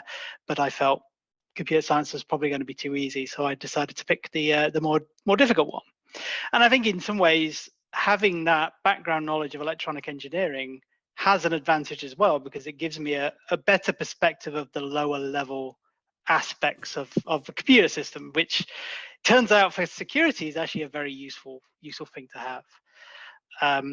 After university, I ended up not fulfilling my vocation in electronic engineering and went into a software developer, where I was working primarily on developing secure messaging systems. So you want to try and send messages between two customer sites.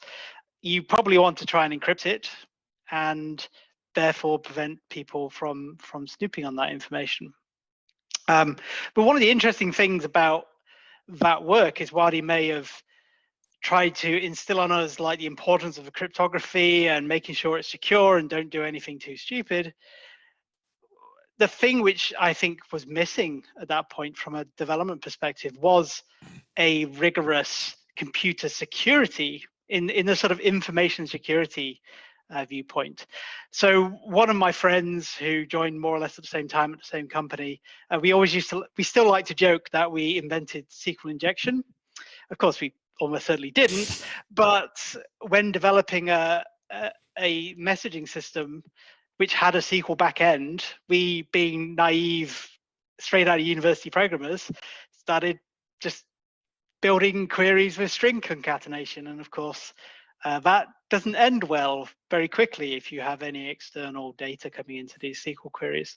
And no one had ever told us about this. It wasn't some training that you get to go on. Like I got to go on a training about Windows administration and SQL administration, not how to write secure code and how not to get SQL injections in your supposedly secure messaging systems. So that was the sort of limits of my security. It was kind of like, you kind of just learn it on the job and you do it. But I suppose probably what ended up getting me into security more was I ended up doing games console hacking, trying to write homebrew software, starting originally on the Sega Saturn, but moving on to the PlayStation 2 and in the end, the PlayStation Portable, which is probably where I started to get an actual interest in exploitation and vulnerability analysis, because the PlayStation Portable was probably the first console I worked on where you actually had user and kernel separation between sort of operating system and the user code. And there was various clever tricks and exploits, timer check timer use attacks against the memory stick and things like that, all awesome stuff. And I remember basically doing disassembly of the PSP kernel and noticed that one of the system calls in the error condition would not check its pointers that you'd passed to it and just write -1 to that buffer. And I realized that you could use this primitive to unlock the kernel memory and just basically escape from user mode into kernel memory. And so I broadcast this widely on an IRC channel I was participating at the time, and I started getting private messages saying, "Shut up! Don't do that." That's like, don't give that away. Sony are listening, right? Like, and from there it was kind of like, actually this is kind of fun.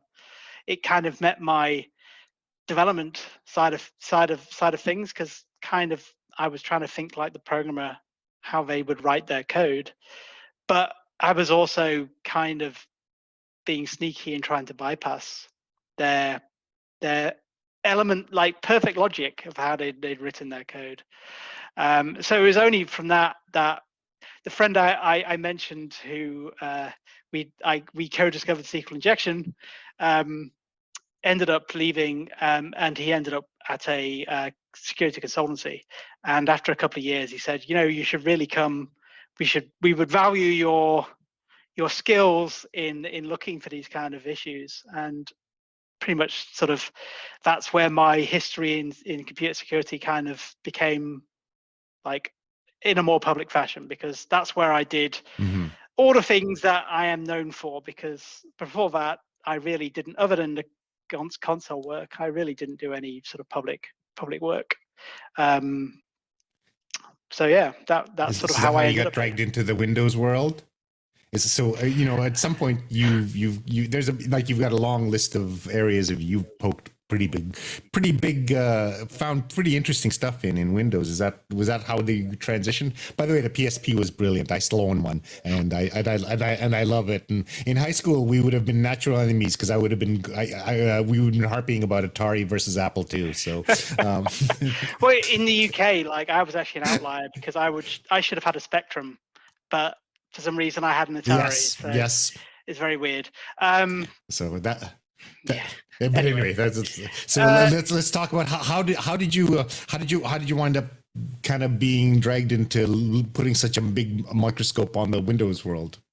Well, as I've said, the kind of company I worked for, you're talking sort of big enterprise systems, and the dominant player in big enterprise systems in terms of like sort of. If you're not using Big Iron, like sort of an IBM system, big Unix systems, like there's a good chance it's probably a Microsoft shop. And so a lot of my development work, like the SQL injection, was a Windows program that we founded in. I was using SQL Server, my MS SQL Server, and so I was working on Windows all the time. I was developing on Windows. It's where I got my slightly warped fascination with COM. Is that I spent a lot of time developing COM programs when I was working in that company, and so I always had this familiarity with Windows systems, which I think then helped in actually taking that on as a target of research, basically.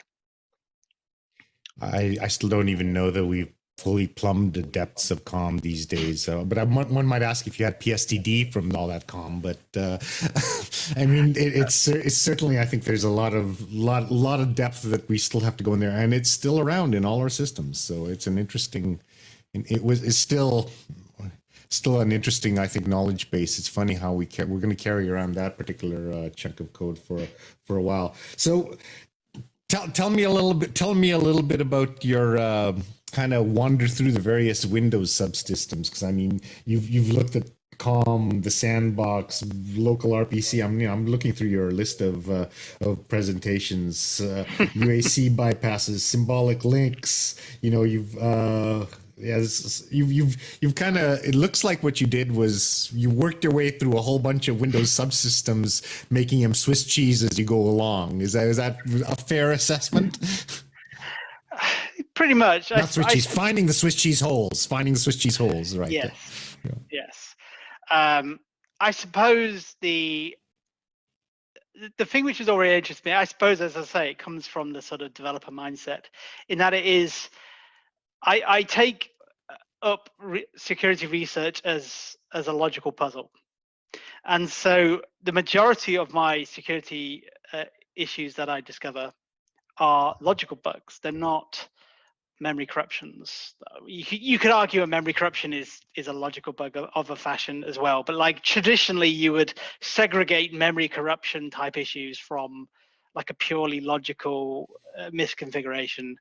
And so, for example, like the first sort of area I particularly picked on was .NET and serialization primitives, and a lot of that is just comes down to logic puzzles of the managed languages produce interesting logic puzzles, and it was kind of that sort of interesting place to look. And a lot of the other work I've done over the years have been in kind of the service of how do I find ways in which I can sort of not specifically look for the bugs as such, but look for the primitives on which the code relies for its security.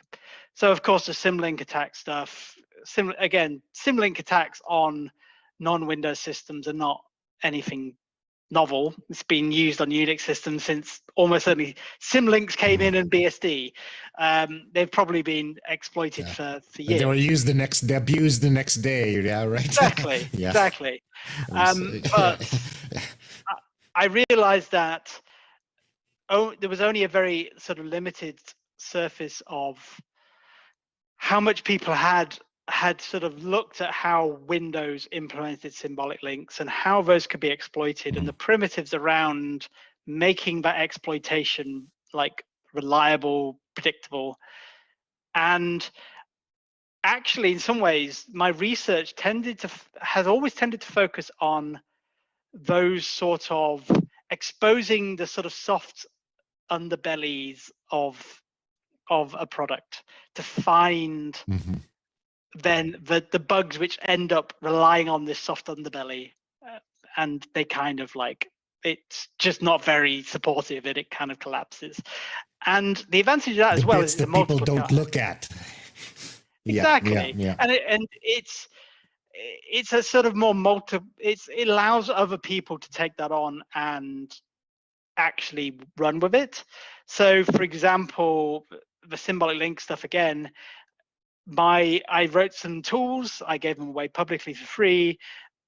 Even now people say, hey, how like I'm using your tool to exploit this, and like for a very short period of time Microsoft were paying bounties for these bugs, for symbolic link bugs.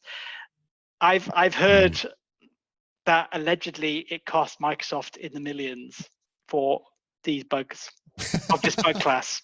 So if I'd got like I should have put like a 10% commission on any bug bounty that people found using my bugs, using my tooling. I mean, I think they're quintessential tools. They're still in use, but part of the blame of that kind of goes to the complexity of the Windows symbolic link system. That's really sort of an order more complex than most of the other operating systems. Yeah. So of course, there's more stuff to secure in there and more prices to break. So, and I think Windows also has a big advantage, like in terms of keeping my interest. The fact that I've gone on it so long is because there is so much stuff. It's a whole little universe, a maze of twisty passages to wander through for eons. And the nice thing is, of course, is that there's large chunks of that which are proprietary, unknown code.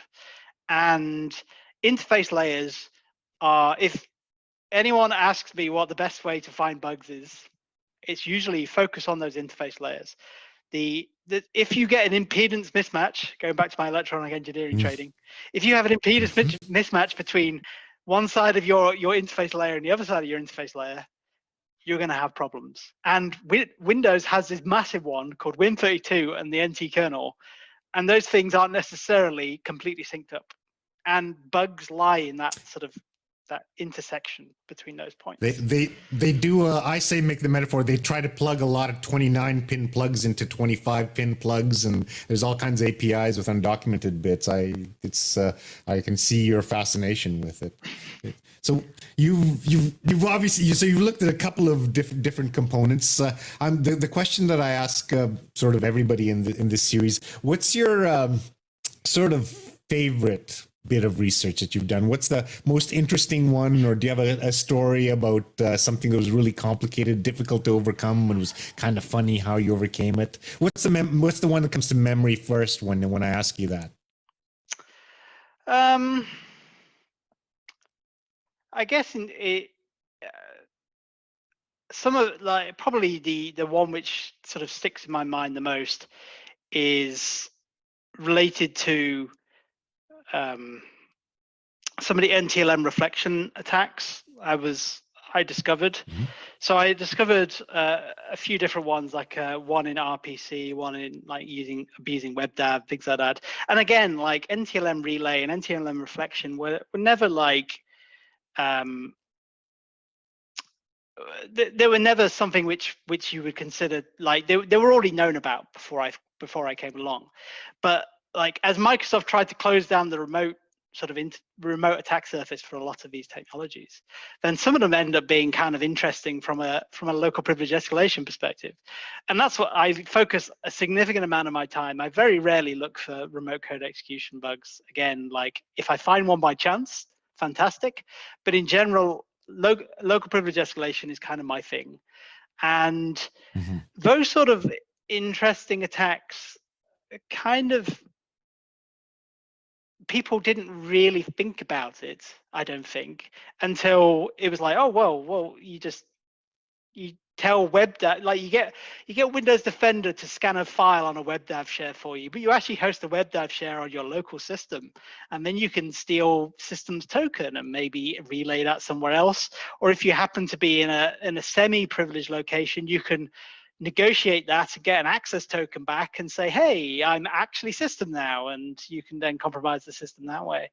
And this is still ongoing. Like a recent release of Remote Potato, I think it was, which yesterday I was reading it, which took that NTLM stuff, which is like 5-6 years old, something like that, and it's still kind of not fixed, and abused also some of my fancy tricks with COM and cross-session COM interfaces and all that sort of fancy stuff, which again Microsoft won't fix. And you've potentially got a ability to pretend to be anybody on a terminal server, and that's doesn't sound like a good thing. But of course, none of those bugs in that chain could be suboptimal, yeah. But the interesting thing is, none of those bugs in that chain are something Microsoft will fix. So, like, how at what point? Actually interesting. At what point do you get to like the bar? I suppose the other thing, the pain level where you have to fix it, right? You know, yeah, it's a good question actually. I suppose actually the other one in that sort of similar vein is the attacks me and Alex Ionescu did on protected processes and protected process light, where we did a presentation at Recon and things like that about it. But again, it kind of like, it's one of these parts of Microsoft rely on this behavior to be secure, because some document somewhere says, hey, this is secure, you can rely on this to be secure, and an admin can't even tamper with you when you're in a protected process. And then we come along and go, yeah, but you could just bypass it this way. And they sort of like open mouth, like, what? That shouldn't happen. And so, were you going to fix it? Well, no, because it's on our list of ones we're not going to fix. It's like, well, never mind then. let's hope it doesn't cause too much trouble then. Yes, Exactly. indeed. Exactly. So this kind of leads up to one of the things that I was gonna ask you as well is sort of where we're going. You've mined an area of logic bugs that obviously we haven't found much. I mean, there's no magic mitigation you can use to solve it for a memory corruption bug. You can't create a magic shadow stack to fix all this stuff. So that seems to have a long future. We're going to be finding these bugs for a long time.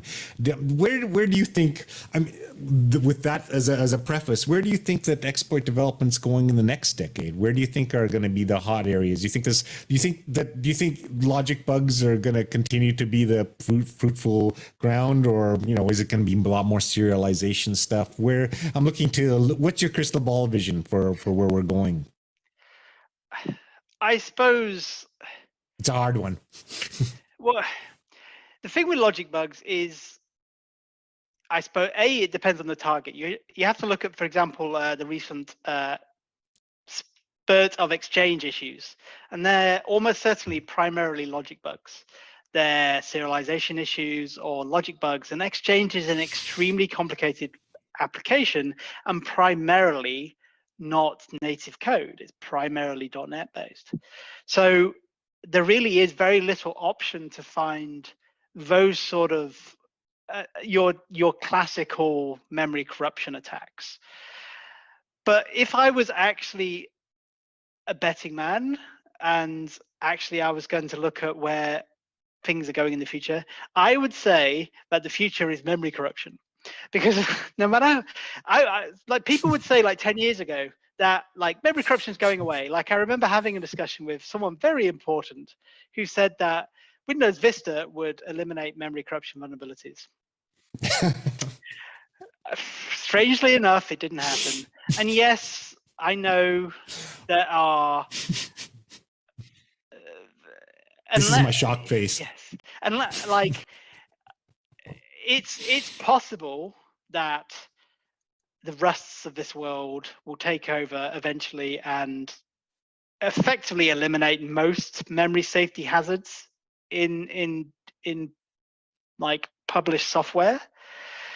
But there's such a massive code base. You look at something like just Chrome, right? Chrome's millions of lines of code, or Windows, millions of lines of code, the majority of which is still native code. That's not going to change overnight. That's going to be there for 5-10 years easily before there's even a sliver of like that code base being significantly different from where it is at the moment.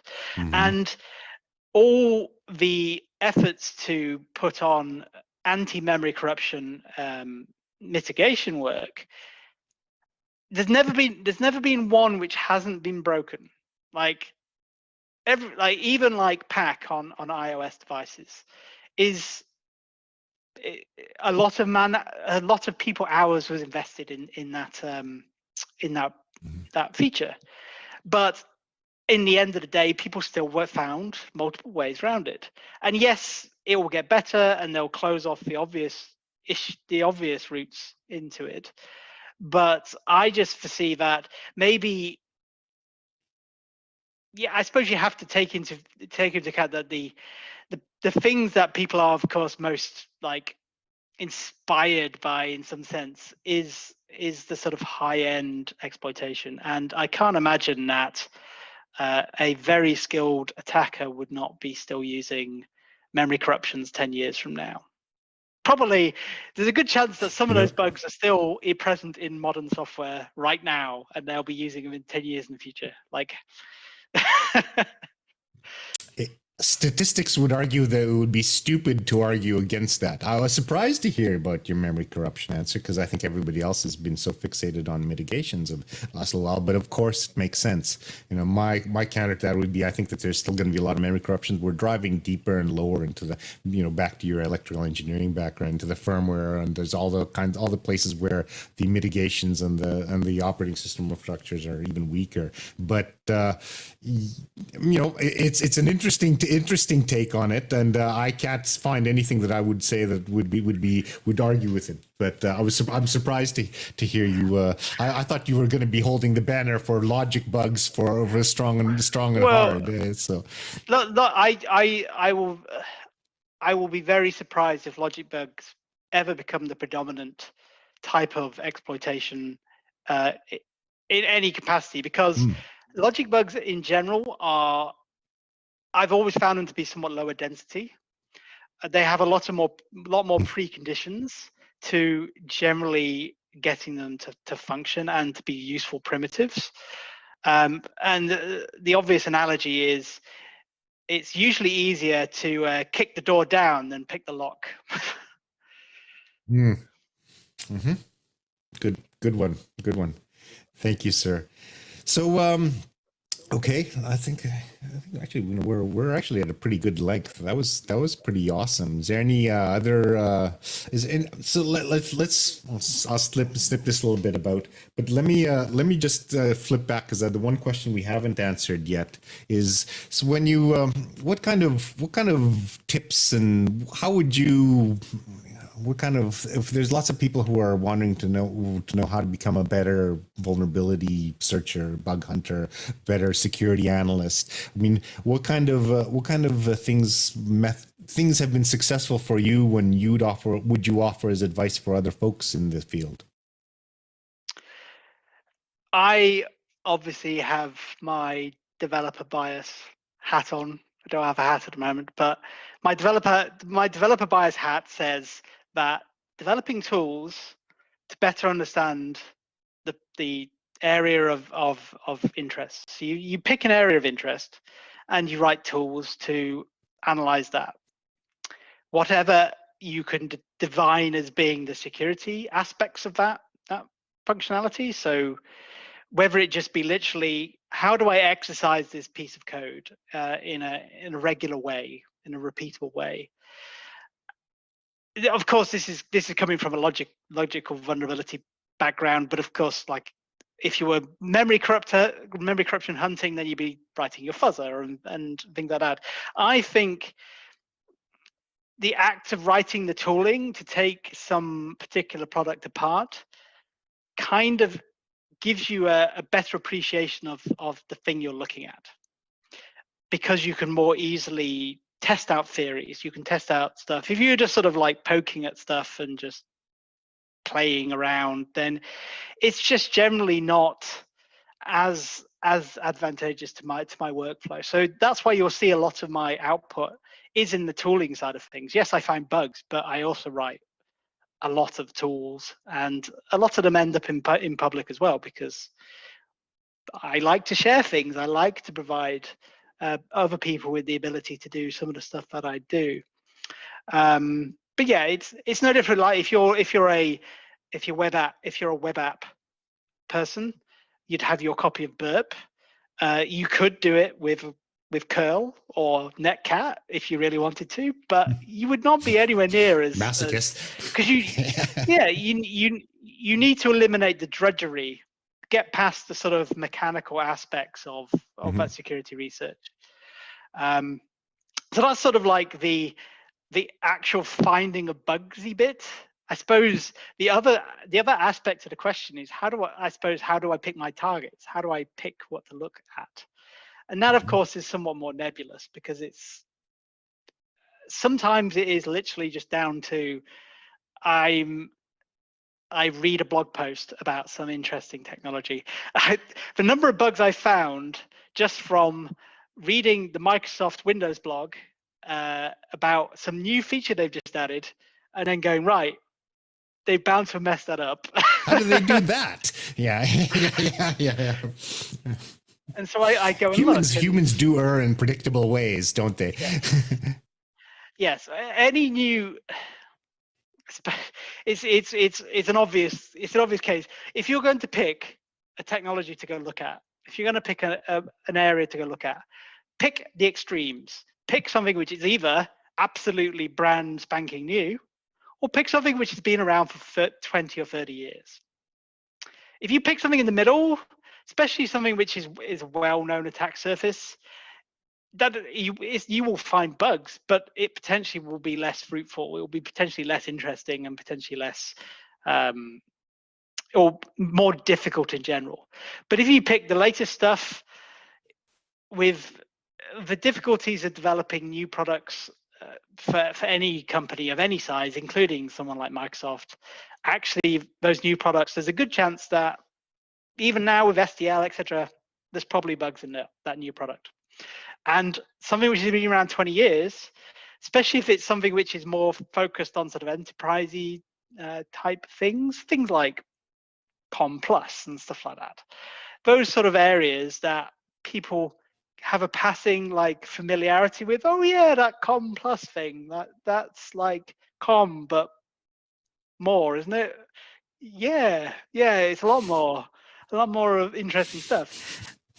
And no one looks at it. And the crazy thing is, a lot of that functionality which you would assume to be only exposed in, say, enterprise environments is enabled by default on say a typical Windows system, because it just is.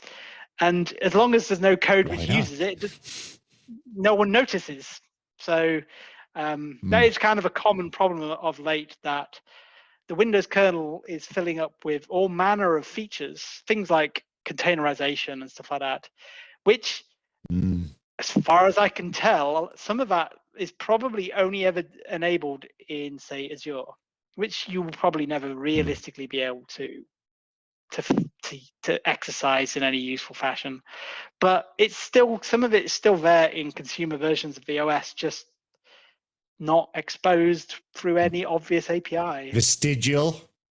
Yeah, this Well, is kind of sitting around there waiting to. It's not really vestigial, because that would imply that it had a use at some point. It's in not theory, used. It is. Yes. Yeah, it's like having an extra shoulder, because when you go to a different country, someone gives you an extra arm because you need 3 arms in that country. Like, it's kind of like if you go to Azure, you'll get the extra arm on your shoulder, but everywhere else you've just got the sort of the shoulder sitting there, which potentially it has some sort of exploit. Terrible metaphor, but there we go. Yeah. Thanks for that. So I'm probably gonna just flip the order of those last 2 segments around. But let me my last question for you, because we're hitting at a good time, is let's get back to what's the funniest bug? I mean, what's the one that you went, oh my god, I can't believe this? What's the is there a funny story, a cute anecdote for us to leave us with? I suppose that there's some issues which are kind of funny, but I suppose the funniest / worst kernel driver I ever found was I just happened upon some Novell driver, and I think it was only I think I counted it. It totaled about 1,000 instructions in size. That was it. It was a very small driver, and in those 1,000 instructions, I found 6 vulnerabilities. I think it is almost certainly the most bug-dense driver I have ever encountered. It was fantastic, and it's like you look at it and go, how does this even ship? What part of this could it's ever special in ship? its own way. But yeah, in the end, it's one of these ones that they go, you know what, we're just going to delete it. We just can't be bothered to fix it. It's just not worth our time. Put a bullet in it. Yeah. Okay. Yeah. Well, thanks so much for your time, James. That was awesome. I'll slice those up, and I'll probably send those out to you in the next couple of days, and I'll keep you posted on when we actually stream that out. So that was great. That was no problem. Thank you. That was pithy and wonderful. Thank you for your time.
Hello, everyone, and welcome back. I am Dustin Childs, Senior Communications Manager here at the Zero Day Initiative, and we welcome you back to PWN2OWN Austin 2021.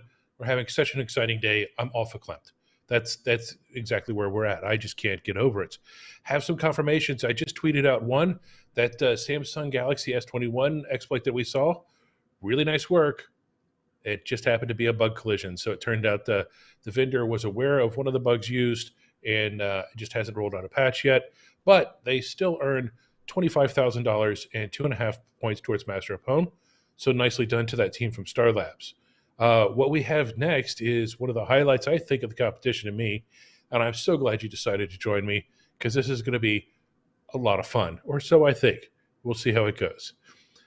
What we have next is the Synactive team, and they return targeting the Sonos One speaker in the home automation category. This is worth $60,000 and 6 points towards Master of Pwn. So it's definitely a big one. And you see the Synactive folks there with their icons and everything else. I believe I'm tossing this over to Michael here in Austin, who is going to run our exploit. So Michael, why don't you take us through what we got, and let's see what we can see. All right, thank you, Dustin. David, can you tell us what we're going to be expecting from this exploit? Yes, we expect shell root, and in case of success, we should have a beautiful song. Okay, awesome. All right, Kevin, can you start the timer in 3, 2, 1. Everything look good here, David? Yeah. Okay, here we go. Oh. Okay, can you mute the stream, Kevin?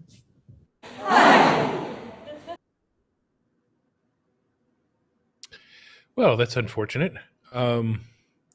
Not sure what happened there. Certainly something unexpected. Because like I said, I kind of got a sneak preview of this one. So I think we're going to end up in a pretty good spot. That's a little bit too much foreshadowing. That's pretty much telling you what's going to happen. See, there's foreshadowing, and then there's hitting you over the head with a clue by 4, as we say in writing. Actually, I just say that. That's not a saying. So I think they're going to straighten this one out, because I know we've got some good stuff here. In the meantime, we can look ahead to the afternoon, see what we have left on our docket for today before we head into PWN2OWN After Dark. So after this, we've got another Cisco router attempt in the WAN category. That's also very big. DevCore returns on their attempt at the Western Digital PR4100. We've had so many successful entries, and I'm really surprised we haven't had more bug collisions there, because I think we had 10 different groups sign up for that. So definitely interesting to see that. Next, we have another TP-Link, and then our first Lexmark printer will be this afternoon as well, and that's the Synactive team looking on that. So the Synactive team, when they exploited the Canon printer, had their little ninja show up on the LCD. For the Lexmark printer, we'll see if they have their little ninja show up there or something else. And then the Star Labs returns for the Western Digital. Again, possibilities of collision because there's so many of them. And we close off our live stream with Synactive targeting the HP color laser. See, I see the timer pop back up, so we're at 18 minutes. I think we're still good to go there. And then looking into that, but that's the end of our live stream for today. And that'll get us about halfway through the program. And then, whammo, PWN2OWN After Dark. That's when that really kicks in. We're going to have teams in like multiple rooms throughout Austin and Toronto, just testing as many of these things as we can, as quickly as we can. So we're not here all night. We're going to be here all night regardless. But I mean, we'll make it through. Dinner's already ordered. It's going to be delivered.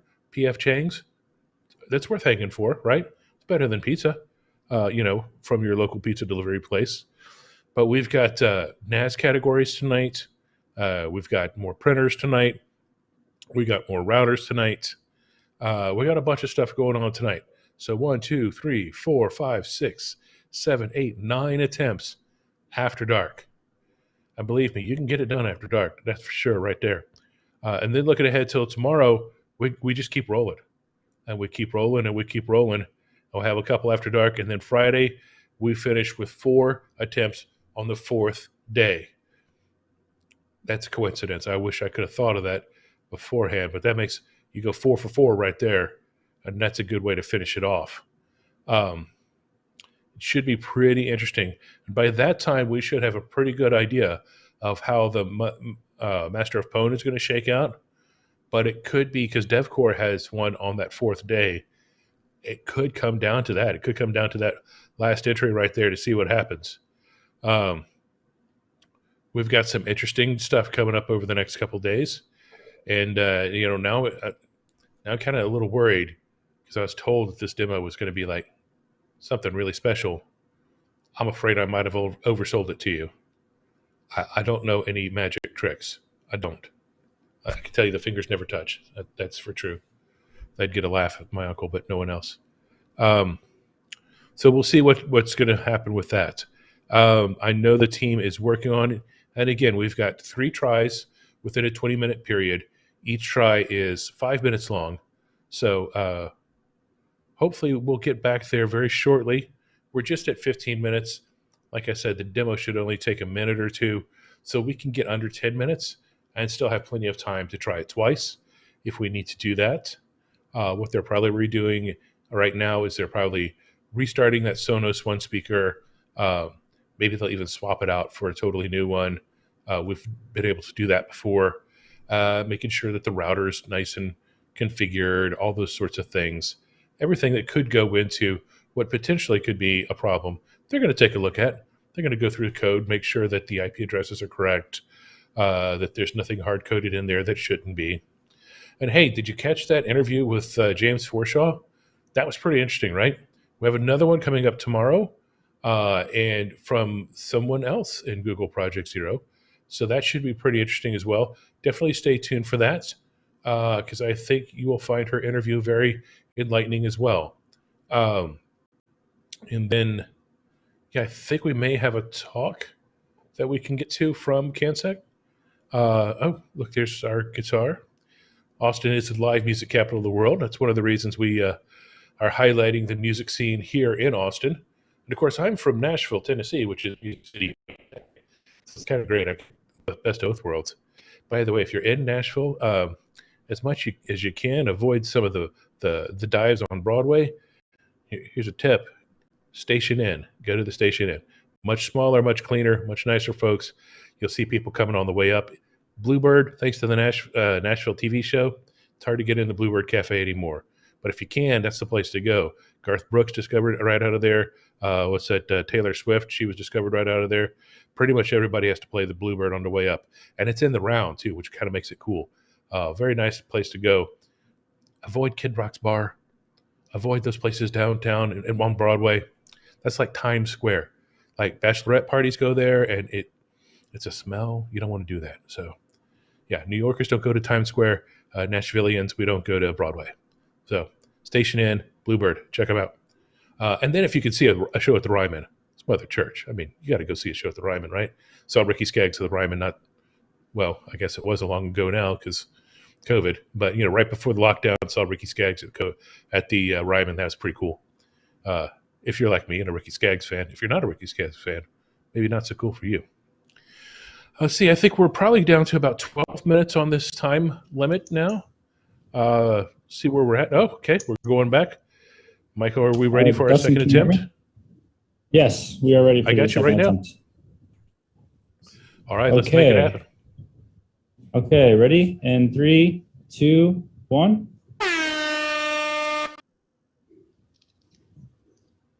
Yeah.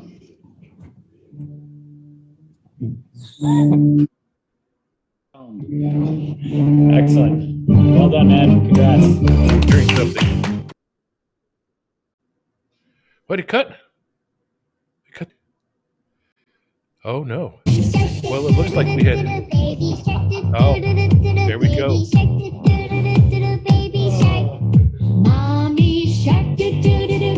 Well, I guess that's one way to let the world know that you've taken over their Sonos machine. Congratulations for that. Folks, I'll tell you right now, if I had that thing alone in my house and it started playing that song, I might Baby Shark right in my pants. I won't lie to you. Show me the so that's an amazing demonstration.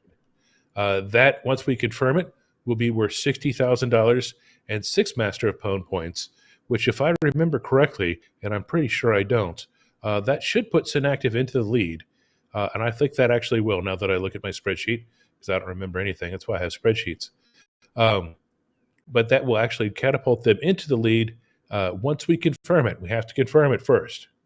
So that's a great, and that's a great sort of fun, flourishing exploit that we like to do in the contest. So when you can take over a smart speaker and make it play enough music so that you don't get a copyright strike from YouTube, that's a winning entry in my book. So up next, we have the folks from Trich coming back, and they will be targeting the WAN interface, if I recall correctly. Let me see if I can turn my teleprompter on here.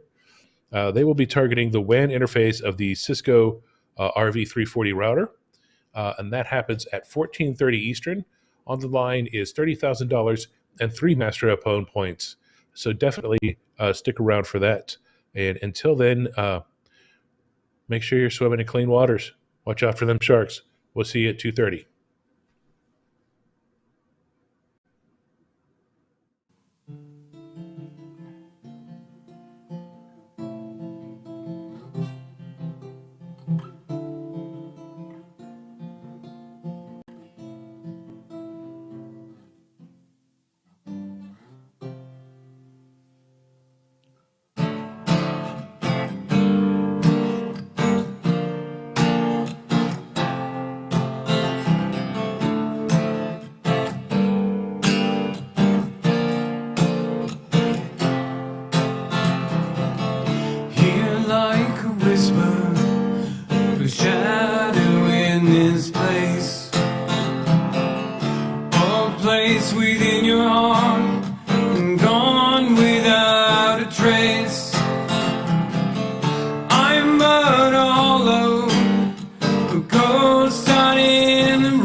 without a trace. No need to look around for me. I'm going.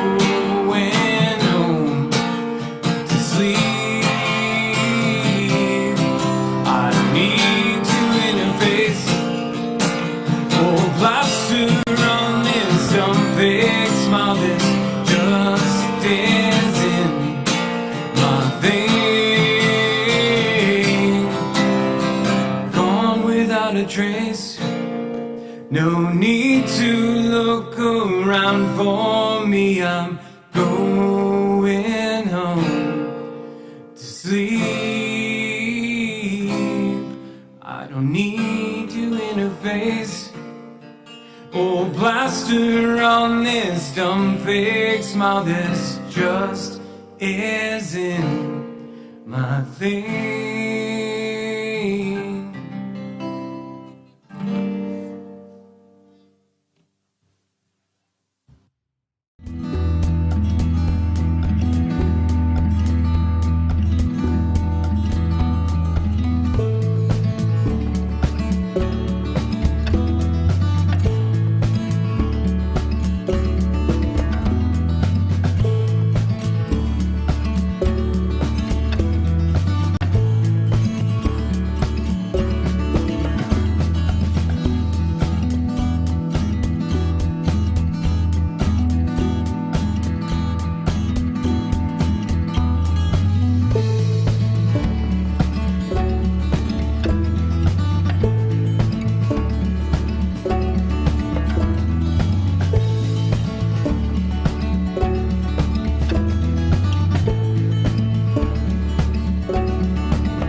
Okay.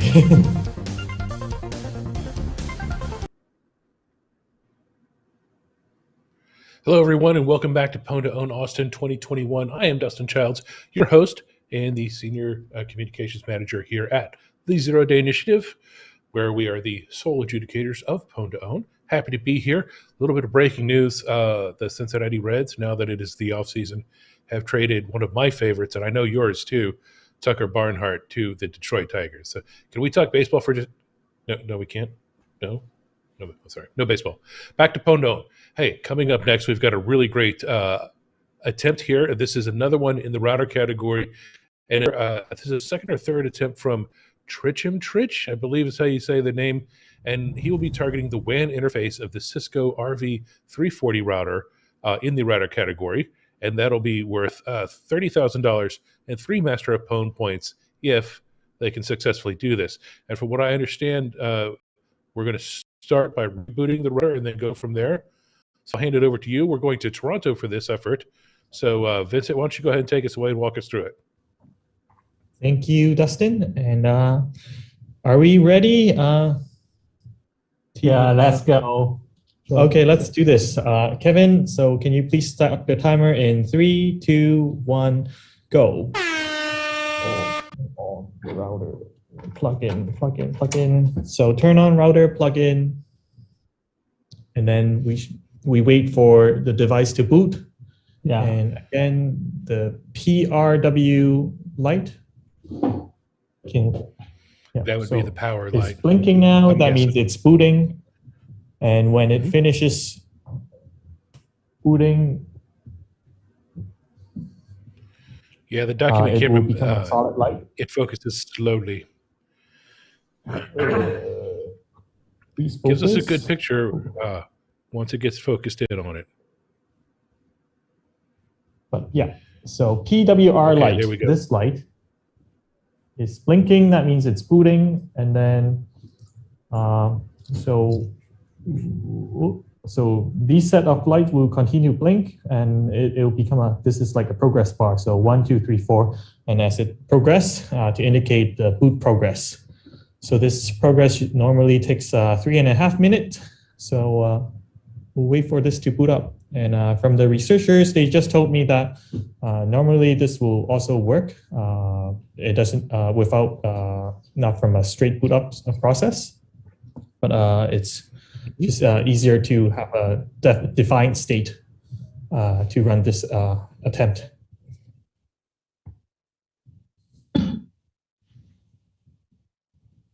So now we look at the router. And now we wait, and we play the waiting game, which is not nearly as fun as the PWN2OWN game.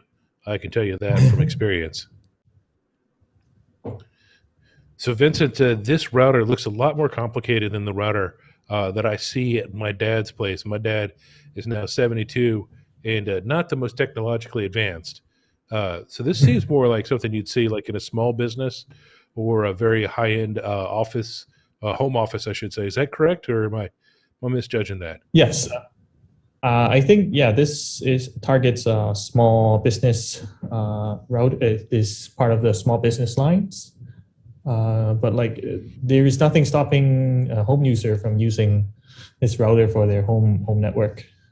And I believe there is a wireless I see a version label for there this that says router. DMZ. And I know Yeah. my father does not know what a DMZ is outside of a flashback from, something he was never involved in. So that makes me think that we've got something a little bit more complex here than your off-the-shelf thing from Wally World, or We got some also, activities. Okay. I got some more activities from the exploit.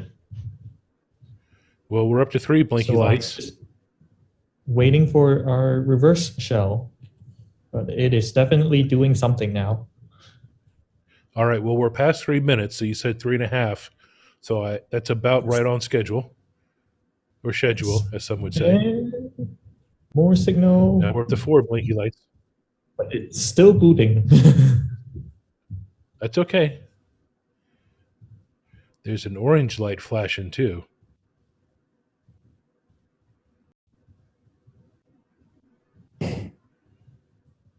I see even more things going on in the exploit. Okay. Still waiting for a connection on the reverse shell. Exploit continues. Reverse shell TBD. One more request coming in. We've got 1:10 left on the clock for this.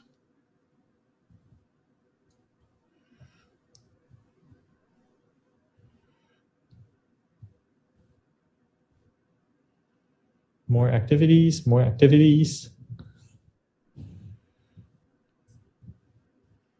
TikTok. Kevin, can we just leave that clock up for the next couple until it hits 0 on that attempt timer, please? Thank you. I got a feeling this one's going to come right down to the wire. Oh. 30 seconds. It's tense. More. It's definitely doing stuff. Okay, we know it's still running. We're at 15 seconds, man.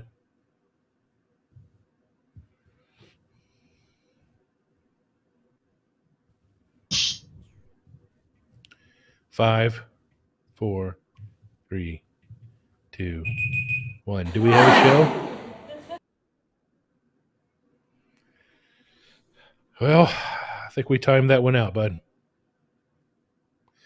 Well, unfortunately, that first attempt timed out. But right inside, I'll be resetting that router, and we'll give it a shot here in just a couple of minutes. We'll get it turned back on, and again, we'll watch the lights as they come on. Hopefully, I mean, it seemed like it was working, but clearly sometimes it works a little bit faster than other times, much like my children when I tell them to do anything. I don't know. That's weird. Like one time it takes them a minute, next time it's like 3 hours. And it still ends up all underneath their bed anyway. So Vincent and his crew up there in Toronto will be resetting, and then we'll continue with this particular effort on our second attempt. Hopefully it won't take very long to reset the router, or they have a second router there that they can swap out quickly. Since these do take quite a while, we're definitely under the gun here. Now, I always said that we have 3 tries within 20 minutes. You're not guaranteed 3 tries. If you can't get the configuration set within that 20 minutes, you might only get your 2 tries. You might only get your 1 try. But again, if you've got some good, research, you might be able to sell that privately to us, even if your demonstration is not successful. But obviously, we're rooting for a successful demonstration for everyone. We want unique bugs, and we want all the contestants to get the full price for everything. So we are rooting for the contestants in this category, as in every category. So hopefully they can time it up this time, and it runs just a little bit faster. Book it with the stick. For my kid, my youngest kid, I tell him, like, hey, if you make this time in track, I'll let you drive my car.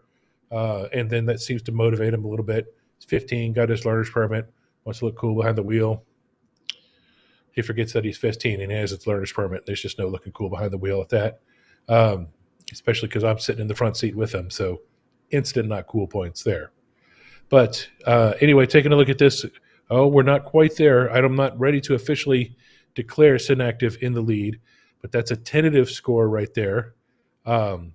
If we are able to confirm the Synactive Sonos, which is the Synactive Sonos display, that was pretty cute. When they got the code execution on the Sonos speaker, they told it to play Baby Shark, which it did, and that was pretty cute because all of a sudden I heard this in the office the other day when they demonstrated it, and it was great, just sitting there and tippity tapping away on the keyboard like you do, and then just Baby Shark starts playing out of nowhere.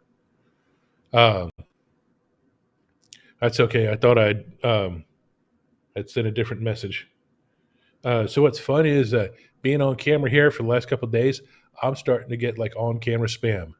Like, hey, you look like somebody who's on camera. We should talk to you about our production agency. Like, clearly you don't know that I have a production agency. It's called Kevin, and he's awesome. So I don't need another one. As he takes me off camera. Dude, I'm trying to like pump you up here. It's okay. But again, we have our Master of PWN jacket.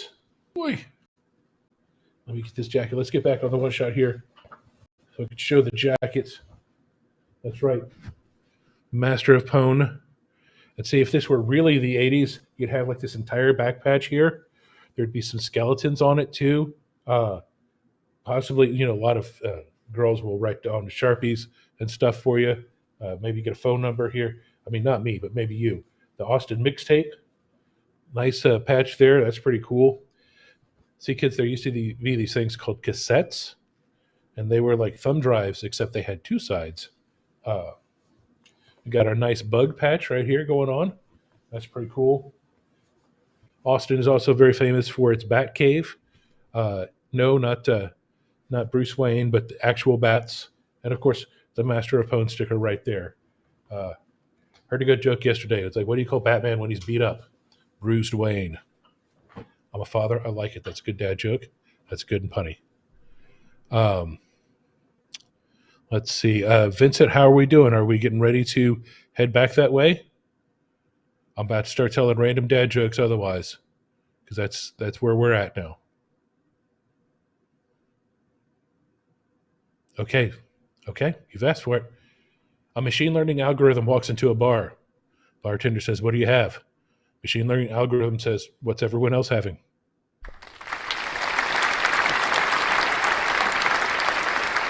Thank you. I will be here all week. No need to tip. I had right for Black Hat, and then ended up not going to Black Hat. So we'll see how that plays on the Twitters. I don't think it will play on the Twitters much at all.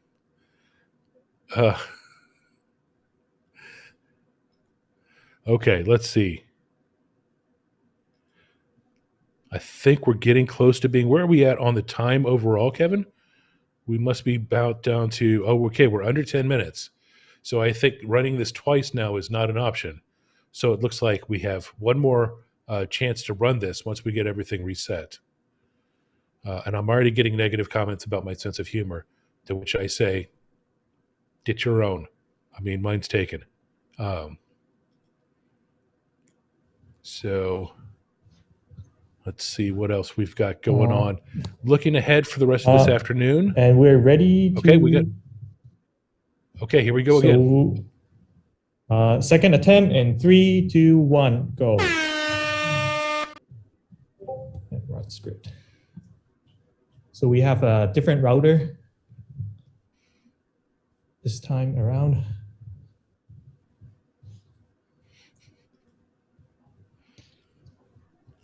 Okay, so we switched out physical routers in this case, correct? Yes. Okay. Second time's about the only charm we got.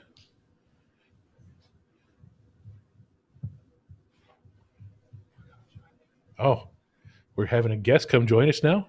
That's how bad the jokes have gotten. It's bad, so bad. It's like, okay, we have to go in here and keep an eye on Dustin to make sure we don't get lost anymore. So, Vincent, now which one are we looking at? Are we looking at the top one or the bottom one here? We're looking at the top one, so let me get rid of the... Okay, we're looking at the top one. Because right now I'm not seeing any lights on that one at all. Have we powered that one on yet? On. Let me... I think I made a mistake on this one. Yeah, I don't think I turned it on. I don't think I turned it on. Yeah. Yeah, okay. So let's do this again.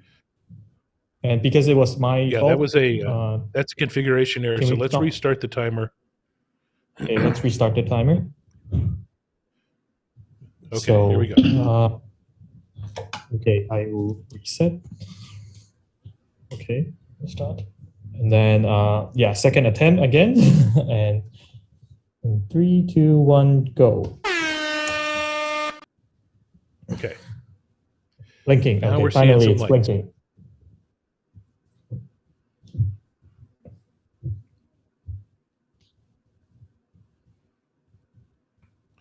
So joining me in the room is Brian Gorence, who's in charge of ZDI, and you are the senior director for vulnerability research, correct? That's correct, yes. Okay, great. So you've seen a few of these WAN exploits so far.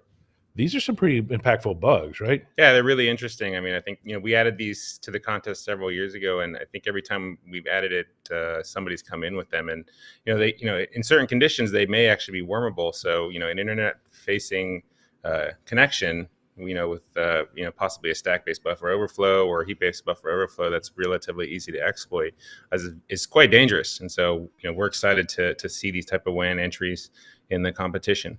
We'll see how this one turns out. Yeah, I know a lot of folks look at the routers and go, well, that's just like only so important. But, there's more of these routers around in the world than there are a lot of other types of devices. And no one is really paying attention to these. I mean, when's the last time you've really looked at your router closely to either upgrade it or to update the firmware? Yeah, and this year specifically, we decided to include the Cisco router because kind of stuff that's used in small and medium businesses and people who are trying to expand their footprint because of working from home and things like that. So for us, it was a good addition. We've seen a lot of activity in the router, and so we'll see how things turn out as we go through the rest of the contest. Yeah, the routers and the PR4100 have definitely been the favorite entries of the contestants this year. Yeah, it's surprising because we bought a number of these routers for the contest. When we are planning the event, we buy a certain amount, and we've actually had to purchase more as people started registering for the contest. So it's kind of fun. Yeah, I know we've made more than one trip to the store this week just for extra gear. Yes. Okay, we're on our second flashing sets of lights now with just under 3 minutes remaining.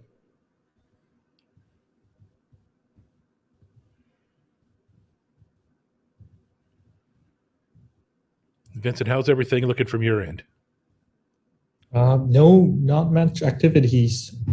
I think from the last attempt that we tried, we don't see any activities until we see the third light start blinking. So we need to wait at least until the light comes on.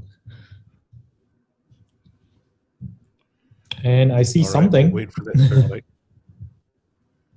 Okay, well, the third light just started flashing there. And so more that's activities. That's well timed. And we're just at 3 minutes of the show. Oh yeah. Okay, yeah, looks like we got a show. Finally. Verifying it now. We got a boost. Okay. Even the router was tired of That was very cruel. I forget this. I'm going to buy myself. So we are ready to show. Give me 2 seconds. So congratulations. And yeah, we're ready to show the screen. Kevin, please. Yeah, no need any with screen. Yeah. Nice. That's awesome. Congratulations. Nice work. Thank you for keeping the drama on us. Show me the mic today. And our next attempt is going to be at 1500 Eastern, 3 o'clock Eastern, 2 o'clock Central. And that is the DevCore team of Orange Sai, Angel Boy, and Mei Chang. They return.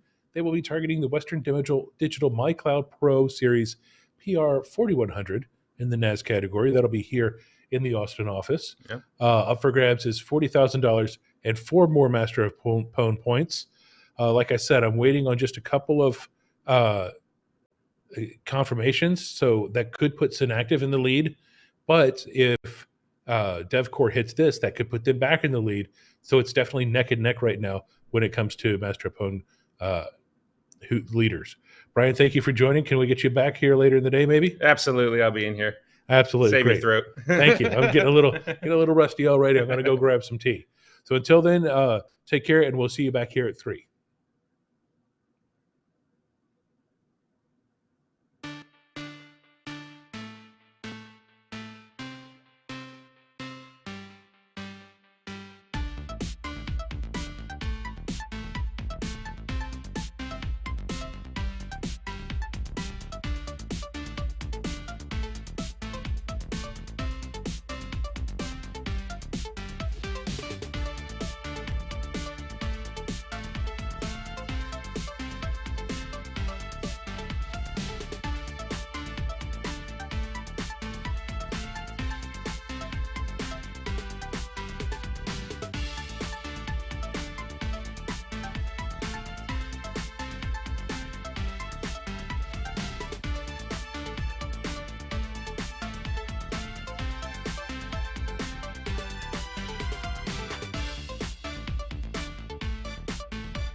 Hello, everyone, and welcome back to PWN2OWN Austin 2021.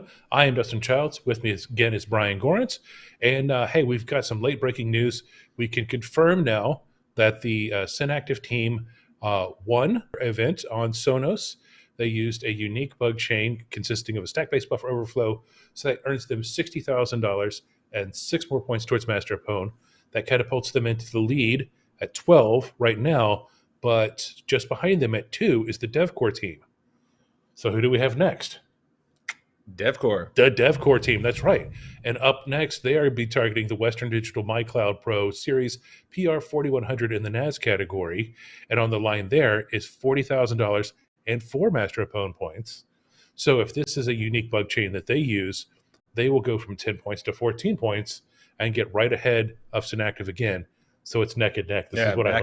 Back and forth. It's getting drama filled over here. It's getting drama filled, and we're only on day 2 out of 4, so we got lots to go, including about 9 entries for PWN2OWN After Dark tonight. So this one, we are staying here in Austin and looking outside. It looks a little less gloomy than it did it's earlier. Getting better. Yeah, the rain so stopped. that's nice. The rain has stopped. Handing it up to Matt in our attempts room. So Matt, why don't you go ahead and take over from here, and we will see what DevCore has for us. Thank you, Dustin. So team, what can we expect out of this this demonstration?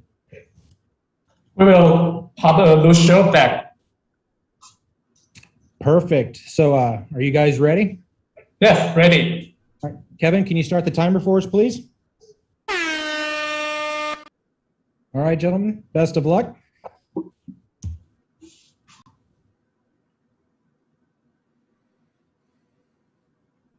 I like when they show the temperature on front. The temperature. Oh, there's a fist bump. There's a fist bump. Well done. Well done. I'm assuming some Hey, smiles Kevin, underneath those can you, masks. share our screen, please? Clapping is always a good sign. Clapping is always a good sign. And sharing the screen, UID equals 0. That's there we go. So congratulations on that Fantastic. successful demonstration. Congratulations. Thank you. And like I said, now what they're going to do is they're going to go Show off me the to a separate Zoom call where they will get together with our engineers and go through the details of that. If we find that it is a unique bug chain, like I said, $40,000, 4 more points towards Master of Pwn. That's getting tight. Mm-hmm. Do we have any thoughts, any predictions at this point? I don't know. We'll see what happens. I mean, we'll have to dig through the white paper to see what the details are, go over the vulnerabilities.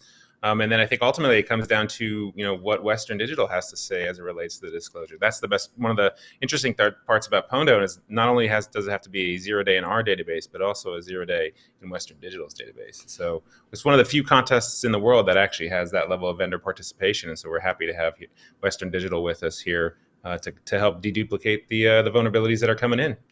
Yeah, I know it's not always a favorite of the contestants, but I think it's a better competition overall. Yes. When we work together. So that's great. Our next attempt is going to be at 15:30 Eastern. That's 14:30 Central. That's 2:30 for us civilians in Central Time. And that will be the Star Labs team where they target the LAN interface of the TP-Link AC1750 smart Wi-Fi router. We'll be going back up to Toronto for that, and hopefully they've recovered from their last attempt. This one will be worth $5,000 and 1 point towards Master of Pwn. So until then, we've got some random music for you and some random bumpers. So please enjoy, and we'll see you back here at 15:30 Eastern. Until then.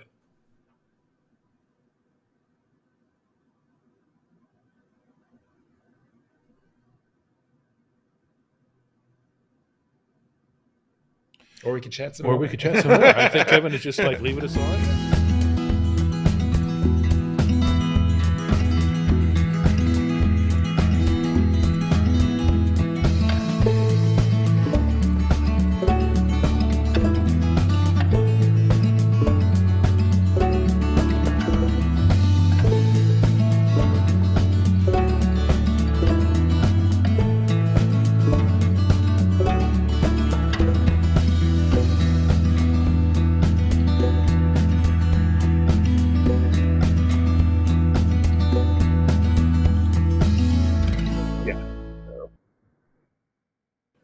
Maybe I'll bring my computer in. Or what you could do is you could grab that computer, just turn it watch around. the vMix feed on that.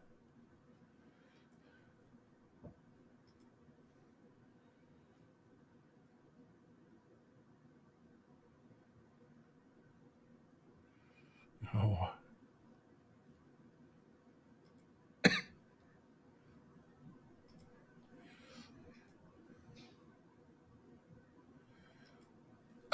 Yeah, I'll check with Neil to see if you've played everything. Although on the stream right now, it looks like we're showing just some stuff from the rooms. The rooms. So, and they're probably talking.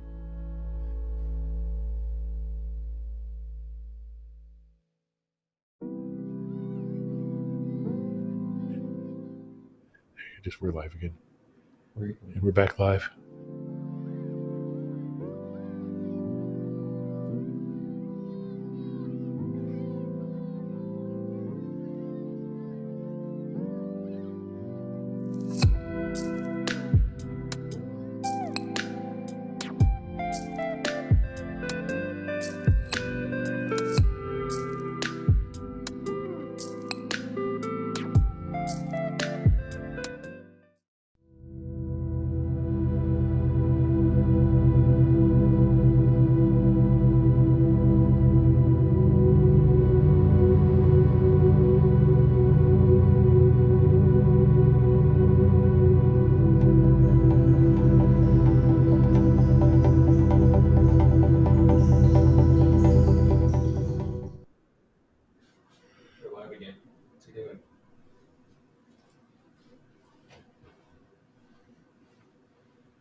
Hey, folks, welcome back. I am Dustin Childs, your Zero Day Initiative comms manager, and I'm here in the afternoon of PWN2OWN Austin 2021, day 2. Things are rocking and rolling. The drama is ratcheting up.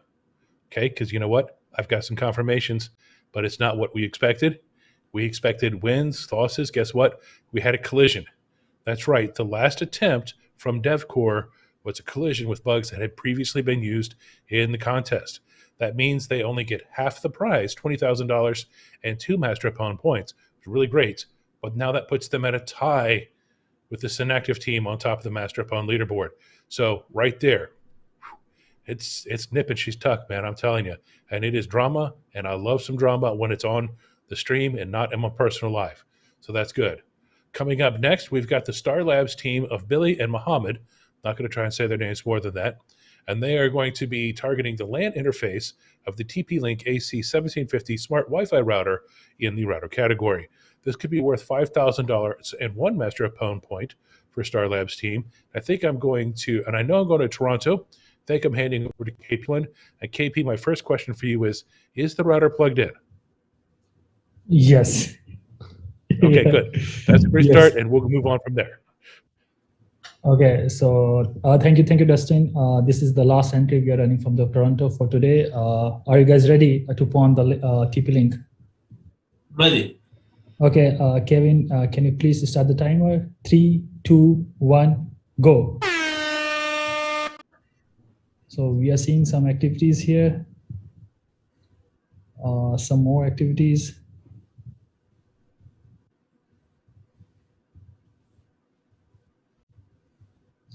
It's doing its thing. More stuff on the screen. Do we have any estimated time frames on this one? Should take 30 more seconds, I believe. It should be quick. So not 3.5 minutes on this one. Yes. No. We have the shell. Yes, we have the shell. There's, okay. Guys. There's some activity. There we go. Let's see. Just confirm that shell. Hopefully we can get that screen turned around for us. Yes, screen is good to show. Kevin, please show the screen. Yes. UID, there we go. UID is 0 equals root. And as a reminder, we end up as root. We don't start as root. So that is a successful demonstration. Show me the money. Congratulations, folks. So congratulations to Billy and Mohammed from the Star Labs team. Again, that was potentially worth $5,000 and 1 more point towards Master of PWN. I'll keep you up to date as far as the overall standings of Master of PWN because that is getting very, very tight. And, you know, guess who's up next, though? It's the Synactive group. So they've got a chance to, again, take a full lead. They are targeting the Lexmark MC3224 printer, which is worth $20,000 and 2 Master of PWN points.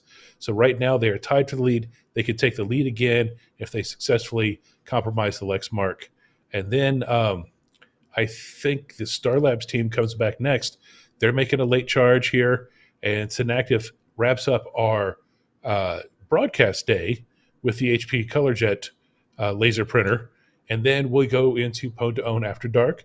If you remember, we have 9 total entries to do after we end the live stream for the broadcast. So a lot of things could happen. Pay close attention to Twitter at the ZDI. Follow us on our blog, zerodayinitiative.com/blog. I'll be updating throughout the evening, however long it takes, into the wee hours of the morning. Just me and like an entire team of people who are doing all the actual work. I'm just tweeting. So a lot of folks working late into the night, and we're going to get a lot of great work done. So stick around. Like I said, our next attempt is going to be at 1600 Eastern, 1500 Central, and that is going to be the Synactive team on that Lexmark printer. If I said that correctly, I did. Hey, look at that. So 1600 for the Synactive team, Lexmark printer. We'll see you back then.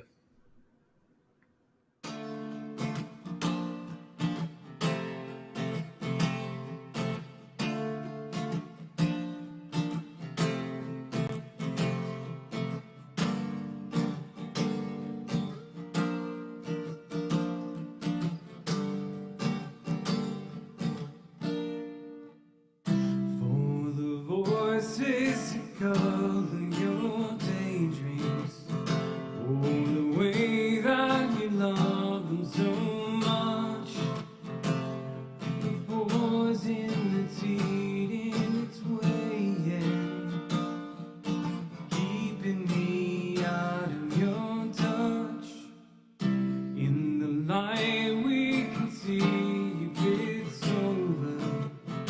In the dark we can make it all right.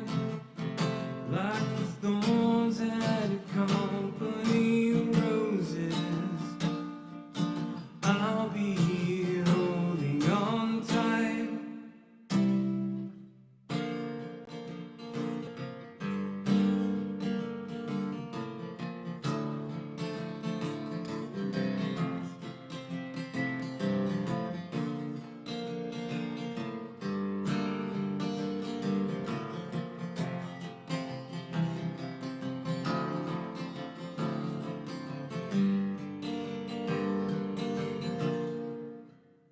For the cold creeping in from the inside, mistaking your heart for your mind, peddling gifts of forgiveness doesn't redeem all the spite. Some things don't last for forever, especially if you don't try.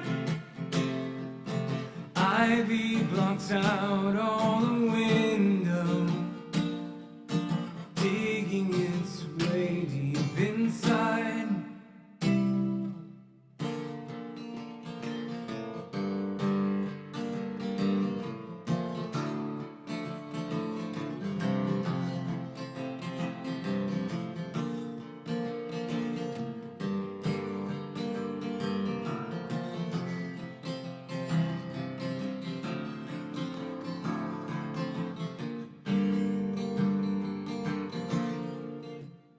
For the voices that color your daydreams, or the way that you love them so much, the poison that's eating its way in, keeping me out of your touch.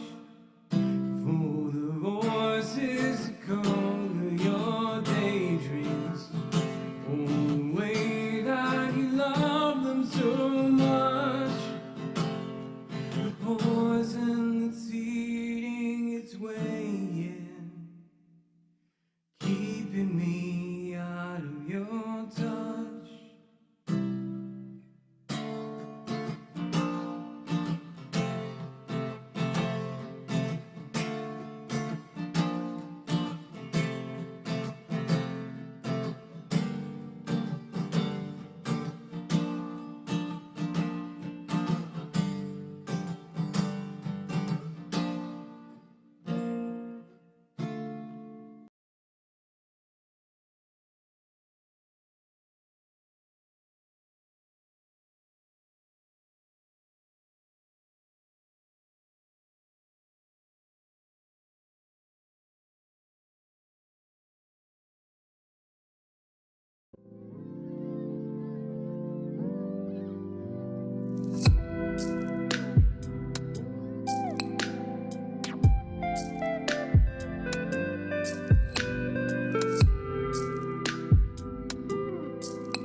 Hello, everyone, and welcome back to PWN2OWN. We are nearing the end of day 2 of PWN2OWN Austin 2021. I am Dustin Childs, Senior Communications Manager. No need to give myself a promotion right there. With me, keeping me in line, keeping me in check, Matt Powell. Matt, what is your official job title? I am a Senior Vulnerability Researcher here with the Zero Day Initiative. Great. Matt is one of the people who's actually on the keyboard doing the real work while I'm in front of the camera just talking to you and tweeting away. So Matt, a couple things we got to clear up. So we confirmed it was a collision. That is correct. We had a collision there with the Synactive team, the DevCore team. The DevCore team. Which means instead of getting 4 points and promoting themselves into first place, they only got 2 points and are now tied for first.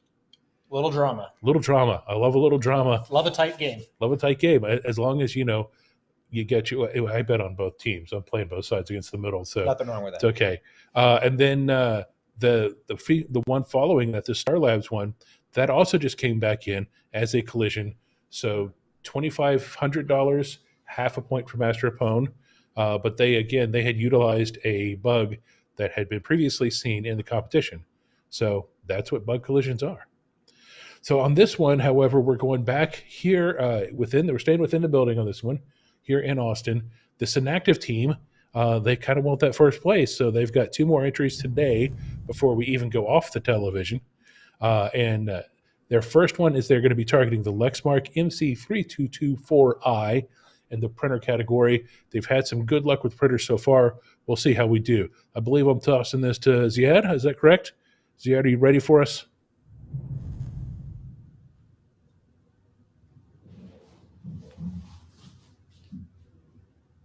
Ziad is there. Michael DuPont is there. Synactive folks are there. We ready? I don't think they can. Yeah. Can you hear me now? I'm sorry about that. Yeah, we got you now. Okay. We're expecting 2 to 3 minutes for the exploit to complete. Okay. Okay. So Kevin, would you please start the timer? Okay. Okay, Matt. So 2 to 3 minutes. You've been on the keyboard. What are your thought processes going guys? on? That's the right command, right? It's an intense time. It's the longest 3 minutes of your life. Yeah. So, and you were on the keyboard this morning when we had 2 failures before a third succeed. Describe that. What was going through your mind first thing in the morning when you're dealing with failures? So first thing in the morning, like these guys come in and trying to get them $40,000, and had a couple of issues. Had to stop a few times, take a look at some things, but ultimately the guys are able to pull together and pull out a win. So, but yeah, it's intense. I mean, the closer that clock gets to 0, the more intense it gets. So it's exhilarating. It's also nerve-wracking. Definitely, especially first thing in the morning. We are 1 minute into this attempt now. I see the camera over the screen. I'm not seeing the screen from the camera, though. We're going to show that at the end. Oh, okay. We can't see it now. It's too special. Oh. See, you people on the keyboard, you get to see all the special screens. Us here, we just hope to see the special screens at one point. Well, they just want to be careful we're not divulging any information that could. You and your logic. Yeah. Responsible disclosure. Yes. Coordinated disclosure. Beyond responsible. No. Yeah. You didn't get the memo? No, I didn't get that memo. I've been busy. We got a TPS report cover sheet now that you need to put on. I'll take a look at that. Okay. So we're getting close to 2 minutes. Gentlemen, I assume everything is rolling okay on that side? Yep, we're just waiting on it. Should be over soon. Waiting. I know the Synactive folks would love to see that screen flip over. See, their first printer one, they had their little ninja guy pop up on the LCD. We'll see what happens in this case.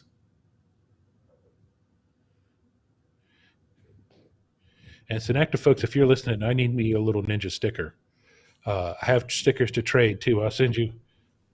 I'm not on camera right now, but when I get back on camera, I'll show you some of the stickers I'll trade you.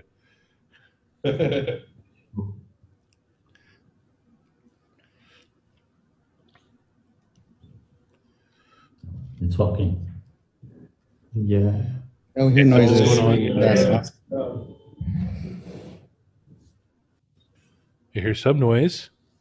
Okay. Look at that. Please show the overhead camera and my desktop. So, yep, there's a little Synactive Ninja. And you also have a root. And there's a root shell on my screen as well. Beautiful. Yep, And a root that's it. shell. You know what? I don't which one is probably the root shell. Root shell. Yeah, the root Show shell. me the mic. So congratulations, great job, guys. That's potential of $20,000 and 2 points towards Master of Pwn, which would put them back in the lead. By the way, I don't know if you can see it. A little scarab sticker right here. I will trade this for a little ninja sticker, folks. So I have more of these too. So if you want some stickers, you let me know. We'll work out a trade. And that's not even talking about the coins. So I think that one's probably going to end up being unique because that's our first Lex mark of the contest, isn't it? Here's to hoping, yeah, I believe Yeah, so. so hoping I'd be stunned if that does end up in a collision. But we have 2 more entries today that are going to be on film, as it were. See, that ages myself right there when I have a camera and I'm talking about film. Film. Yeah, so we don't do film anymore. That's all the bits and the bytes these days and the digitals. But next up at 1600 Eastern, this guy goes back on the keyboard as the Star Labs team returns, and they will be targeting the Western Digital MyCloud Pro Series PR4100, $40,000 and 4 Master of Pwn points. And then the Synactive team returns one more time for the HP Color LaserJet printer and another $20,000 and 2 Master of Pwn points there. So definitely look forward to that. I think the Synactive team is really working hard to get that Master of Pwn title, and I think they might take a day 2 lead. Speaking of leads and speaking of overall titles and everything else, let me pull up my fancy spreadsheet here. For the contest, not including what you just saw, for everything that's just confirmed, day 2, we have awarded $282,500, which is amazing, and it puts our contest total at $645,000. And we're only halfway down with what those two. That's very cool. So definitely stick around. Again, follow us on Twitter at the ZDI, and you can follow us as I'm updating the blog with live reaction. If you missed the wrap video from day 1, it's also on the blog, zerodayinitiative.com/blog. You can find it all there. And until our next event at 4 o'clock Eastern, take care, and I'll see you. Oh, excuse me, our next event at 5 o'clock Eastern. Yes, 1700. I'm confusing myself. Too many time zones. Too many time zones. Why do we have to have multiple time zones?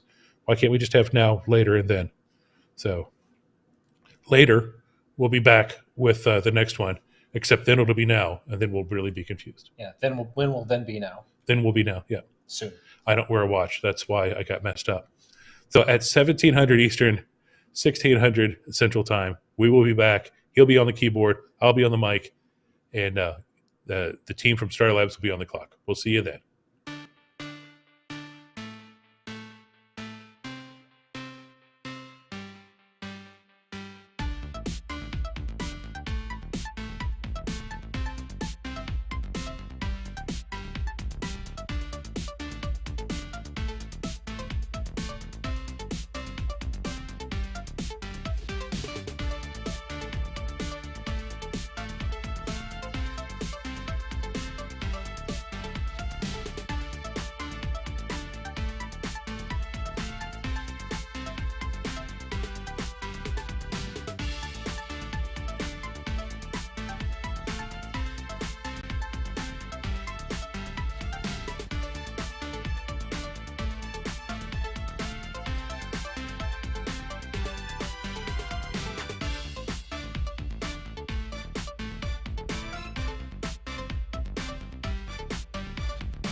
Welcome back, everyone. We are nearing the end of day 2, PWN2OWN Austin 2021, at least the end of the live broadcast for day 2. My name is Dustin Childs. I am with the Zero Day Initiative, part of Tread Micro. We are the sole adjudicators of PWN2OWN, and we are thrilled to be here.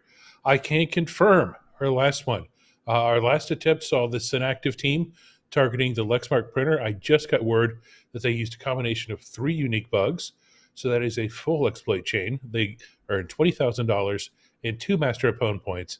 That puts them back in the lead, but only by 2. So a lot of competition left to go, but it's looking like it's shaping up to be a great contest, shaping up to be a really tight battle for whomever claims master opponent, which is going to be really something to be proud of this year, especially because you get the jacket, you get the gold, the platinum record.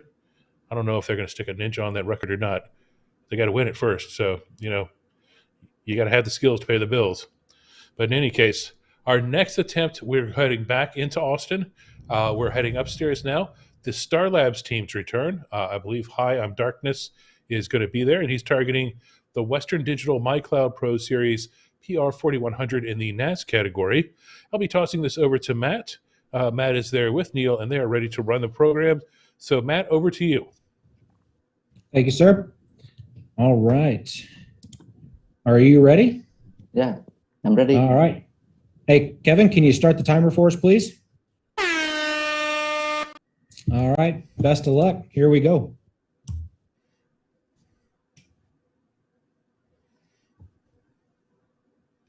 And we've had quite a few entries in the PR4100. Oh, you are looks like this there, my might friend. have a result very soon. Oh. All right. Hey, Kevin, we're ready to share when you got a moment, please. That sounds like a positive result. And that's a UID of 0. That's a successful result. Nicely Well done. done. Congratulations. Beautiful. Thank you. All right. Hey, the short demonstration really helps save my Show me the money. Near the end of day 2, and there's a lot of lemon tea in my future. Honey. Yeah, it's a lot of honey. So that's great. And of course, with all the other attempts, they're now off to the disclosure room where they will go through both within our own databases and within Western Digital's databases.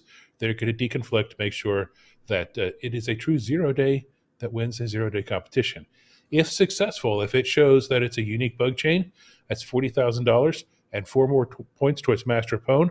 Let's see where Star Labs is on Master of Pwn right now, because they're creeping up. Yeah, they've had a couple of successful entries, so they're creeping up a little bit. You could have a dark horse come out of nowhere and really challenge the other larger teams. We are over, I think I just said $300,000 for today with that latest confirmed from Synactive, not counting the 40,000, which we're about to go verify, and not counting the potential 20,000, which is Synactive next. That's our next event where they target the HP color laser jets. So we could be up to 460,000 just on our daytime show, and that's not including PWN2OWN After Dark. Because remember, after we are done here in the daytime, we move into PWN2OWN After Dark. We have so many entries, we just don't have the time to film them all. I wish we could, because it's great research that deserves the light of day, quite frankly. But there's only so much light of day to go around. But we're going to make sure that that research is done. The way that works is we still have the contestant call in. We go through the exploit with the contestant, and then we still work with the vendor to make sure that they're involved as well. So the same process that we do during the day, just at night, just without the films and without me. So it goes a little bit faster. So like I said, they are off to disclose and deconflict that one. Our next attempt will be around 1745, and again, that'll be the last one of the day on film. And that's the Synactive team, again, targeting the HP Color LaserJet printer in the printer category. They've hit 2 out of 3 so far. Synactive's already hit the Canon. We confirmed them on the Lexmark. The HP's up next. Gee, I wonder what they're going to try to do to the LCD on the HP LaserJet printer. Who knows? You just have to tune in and find out. So until then, 1745, stay tuned. We'll be back at you then. Take care.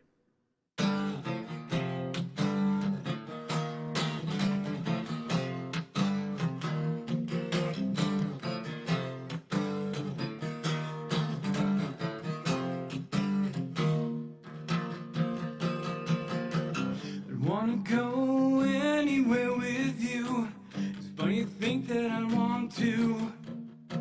Look at the time, it's been on my mind. How great it would be without you.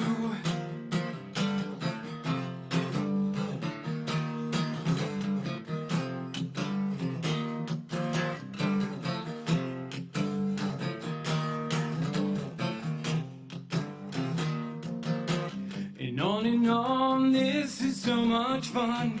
You make me feel like I'm nothing. And when you scream, this is so unfair. It's easy to see why I'm leaving. Pull another piece away, nurtured in this slow decay. Fingernails, they scratch and tear the shell around the bone. Pull another piece away, nurtured in this slow decay. Fingernails, they scratch and tear the shell around the bone.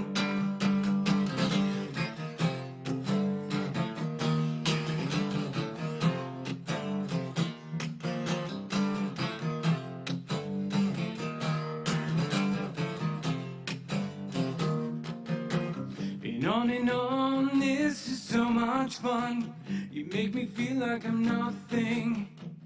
And when you scream, this is so unfair. It's easy to see why I'm leaving.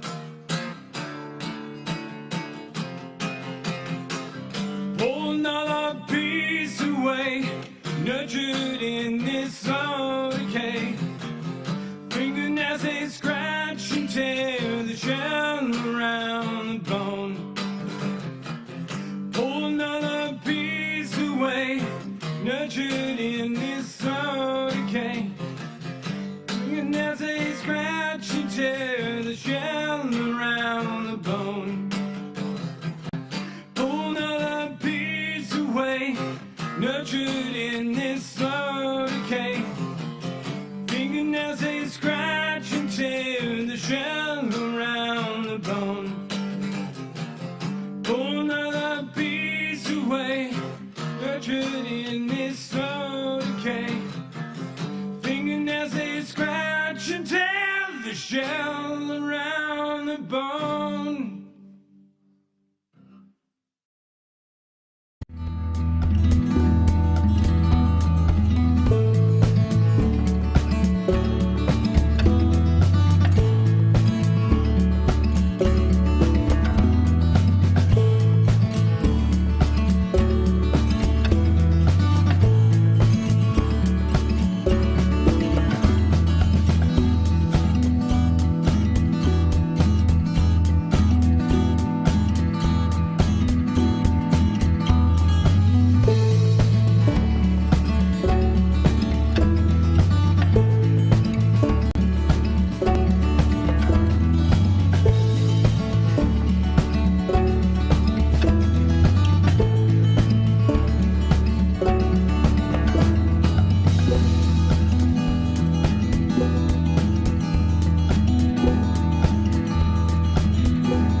Hello, everyone. Welcome back. My name is Dustin Childs. I am with the 0 Day Initiative, part of Tread Micro. And this is the end of day one, at least on our live stream. Folks, we've did it. Here we are. We are at the end of day two. So, see, I said day one to start with. That's how long it's been. I don't even know what day it is anymore. But we did it. You and I got through this together. We are at the end of day two. We are at our last attempt right now. And boy, let me tell you, it has been something. I could confirm for you the last Star Labs one. I don't know if you saw on Twitter, at the ZDI, another bug collision. So they do get half, essentially, $20,000 and 2 points for the PR4100 NAS device from Western Digital. But those bugs have been previously used by someone in the contest. That's why the random drawing for order is so important to a lot of people, because if you get a late draw, you could, could end up with the same bug somebody earlier in the contest. So that's just part of the game. Okay, our next attempt is the Synactive team. They're currently sitting pretty on top of the Master Pwn leaderboard with 14 points, but DevCore is snapping at their heels with 12 points. So these next 2 points could be a big deal. They're going after the HP Color LaserJet Pro MFP M283 FDW, not DFW. We're not flying through there, in the printer category.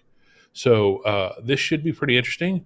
They've taken out 2 of the 3 printers already. We had 3 printers. They're going for a full sweep of printers, which would be a first because, hey, this is the first time we've ever had printers. So I believe I'm tossing this to Ziad. I know we're staying in the building here. So Ziad, folks, I know the last 2 times you've put a little ninja up on that LCD screen. Can we expect something similar this time, or are we shaking it up and going something different? Yes, same thing. Yeah, they're expecting the same thing. Same thing. Okay, hey, if it ain't so broke, don't fix Kevin, it. would you please start the timer?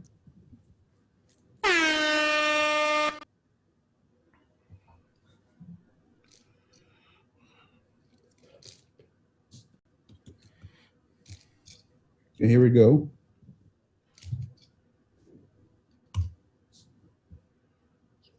Oh, damn. Oof.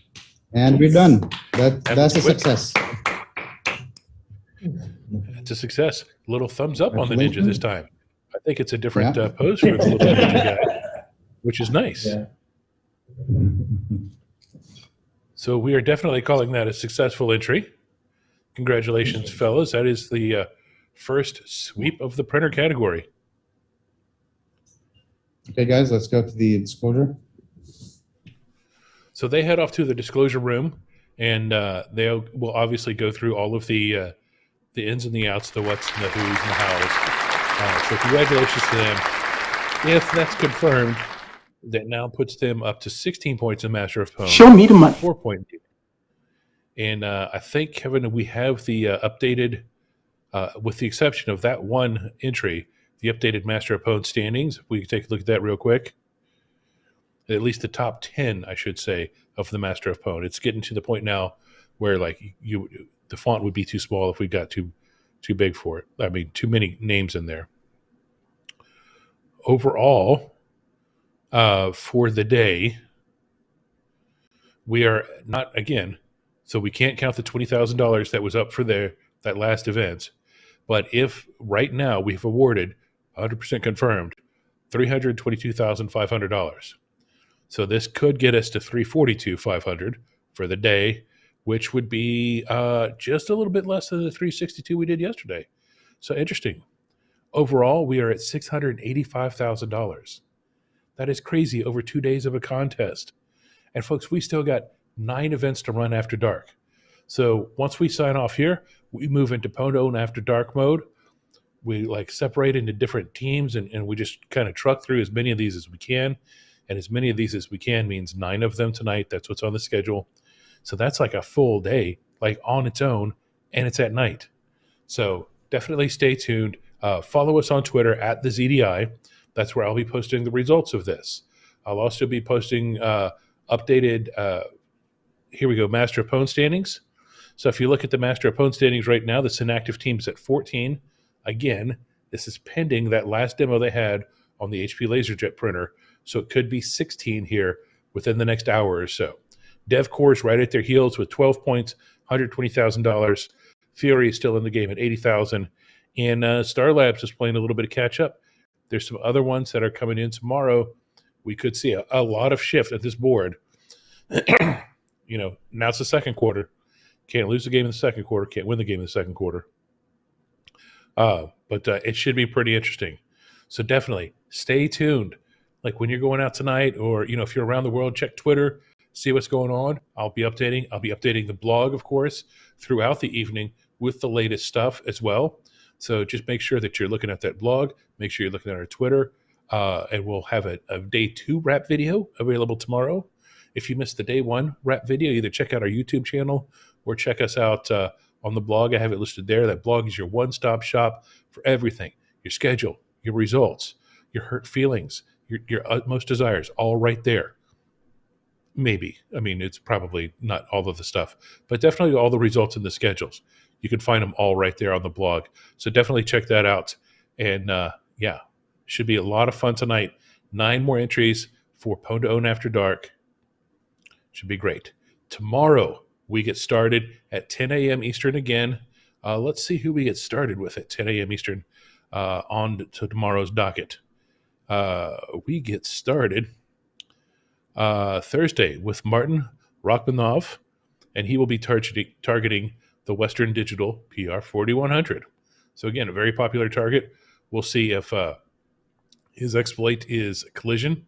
Synactive comes back after that with a Cisco exploit. Then we have F-Secure Labs. They come back, with a color LaserJet printer exploit. I've been told that's a good one. Don't hold me to it. People just tell me stuff. People lie to me pretty often. I'm kind of gullible, but I've been told that's a good one. So definitely check that out. Some more Star Labs entries. Stephen Fewer comes in, a former PWN2OWN contestant coming back for a while. Sam Thomas, day 1 contestant coming back in. Chris Anastasio, he was in PWN2OWN Miami, part of the Master PWN team there. Got some great stuff tomorrow. Looking forward to it, okay? So everyone else, get some rest. Follow us on Twitter. Follow the blog.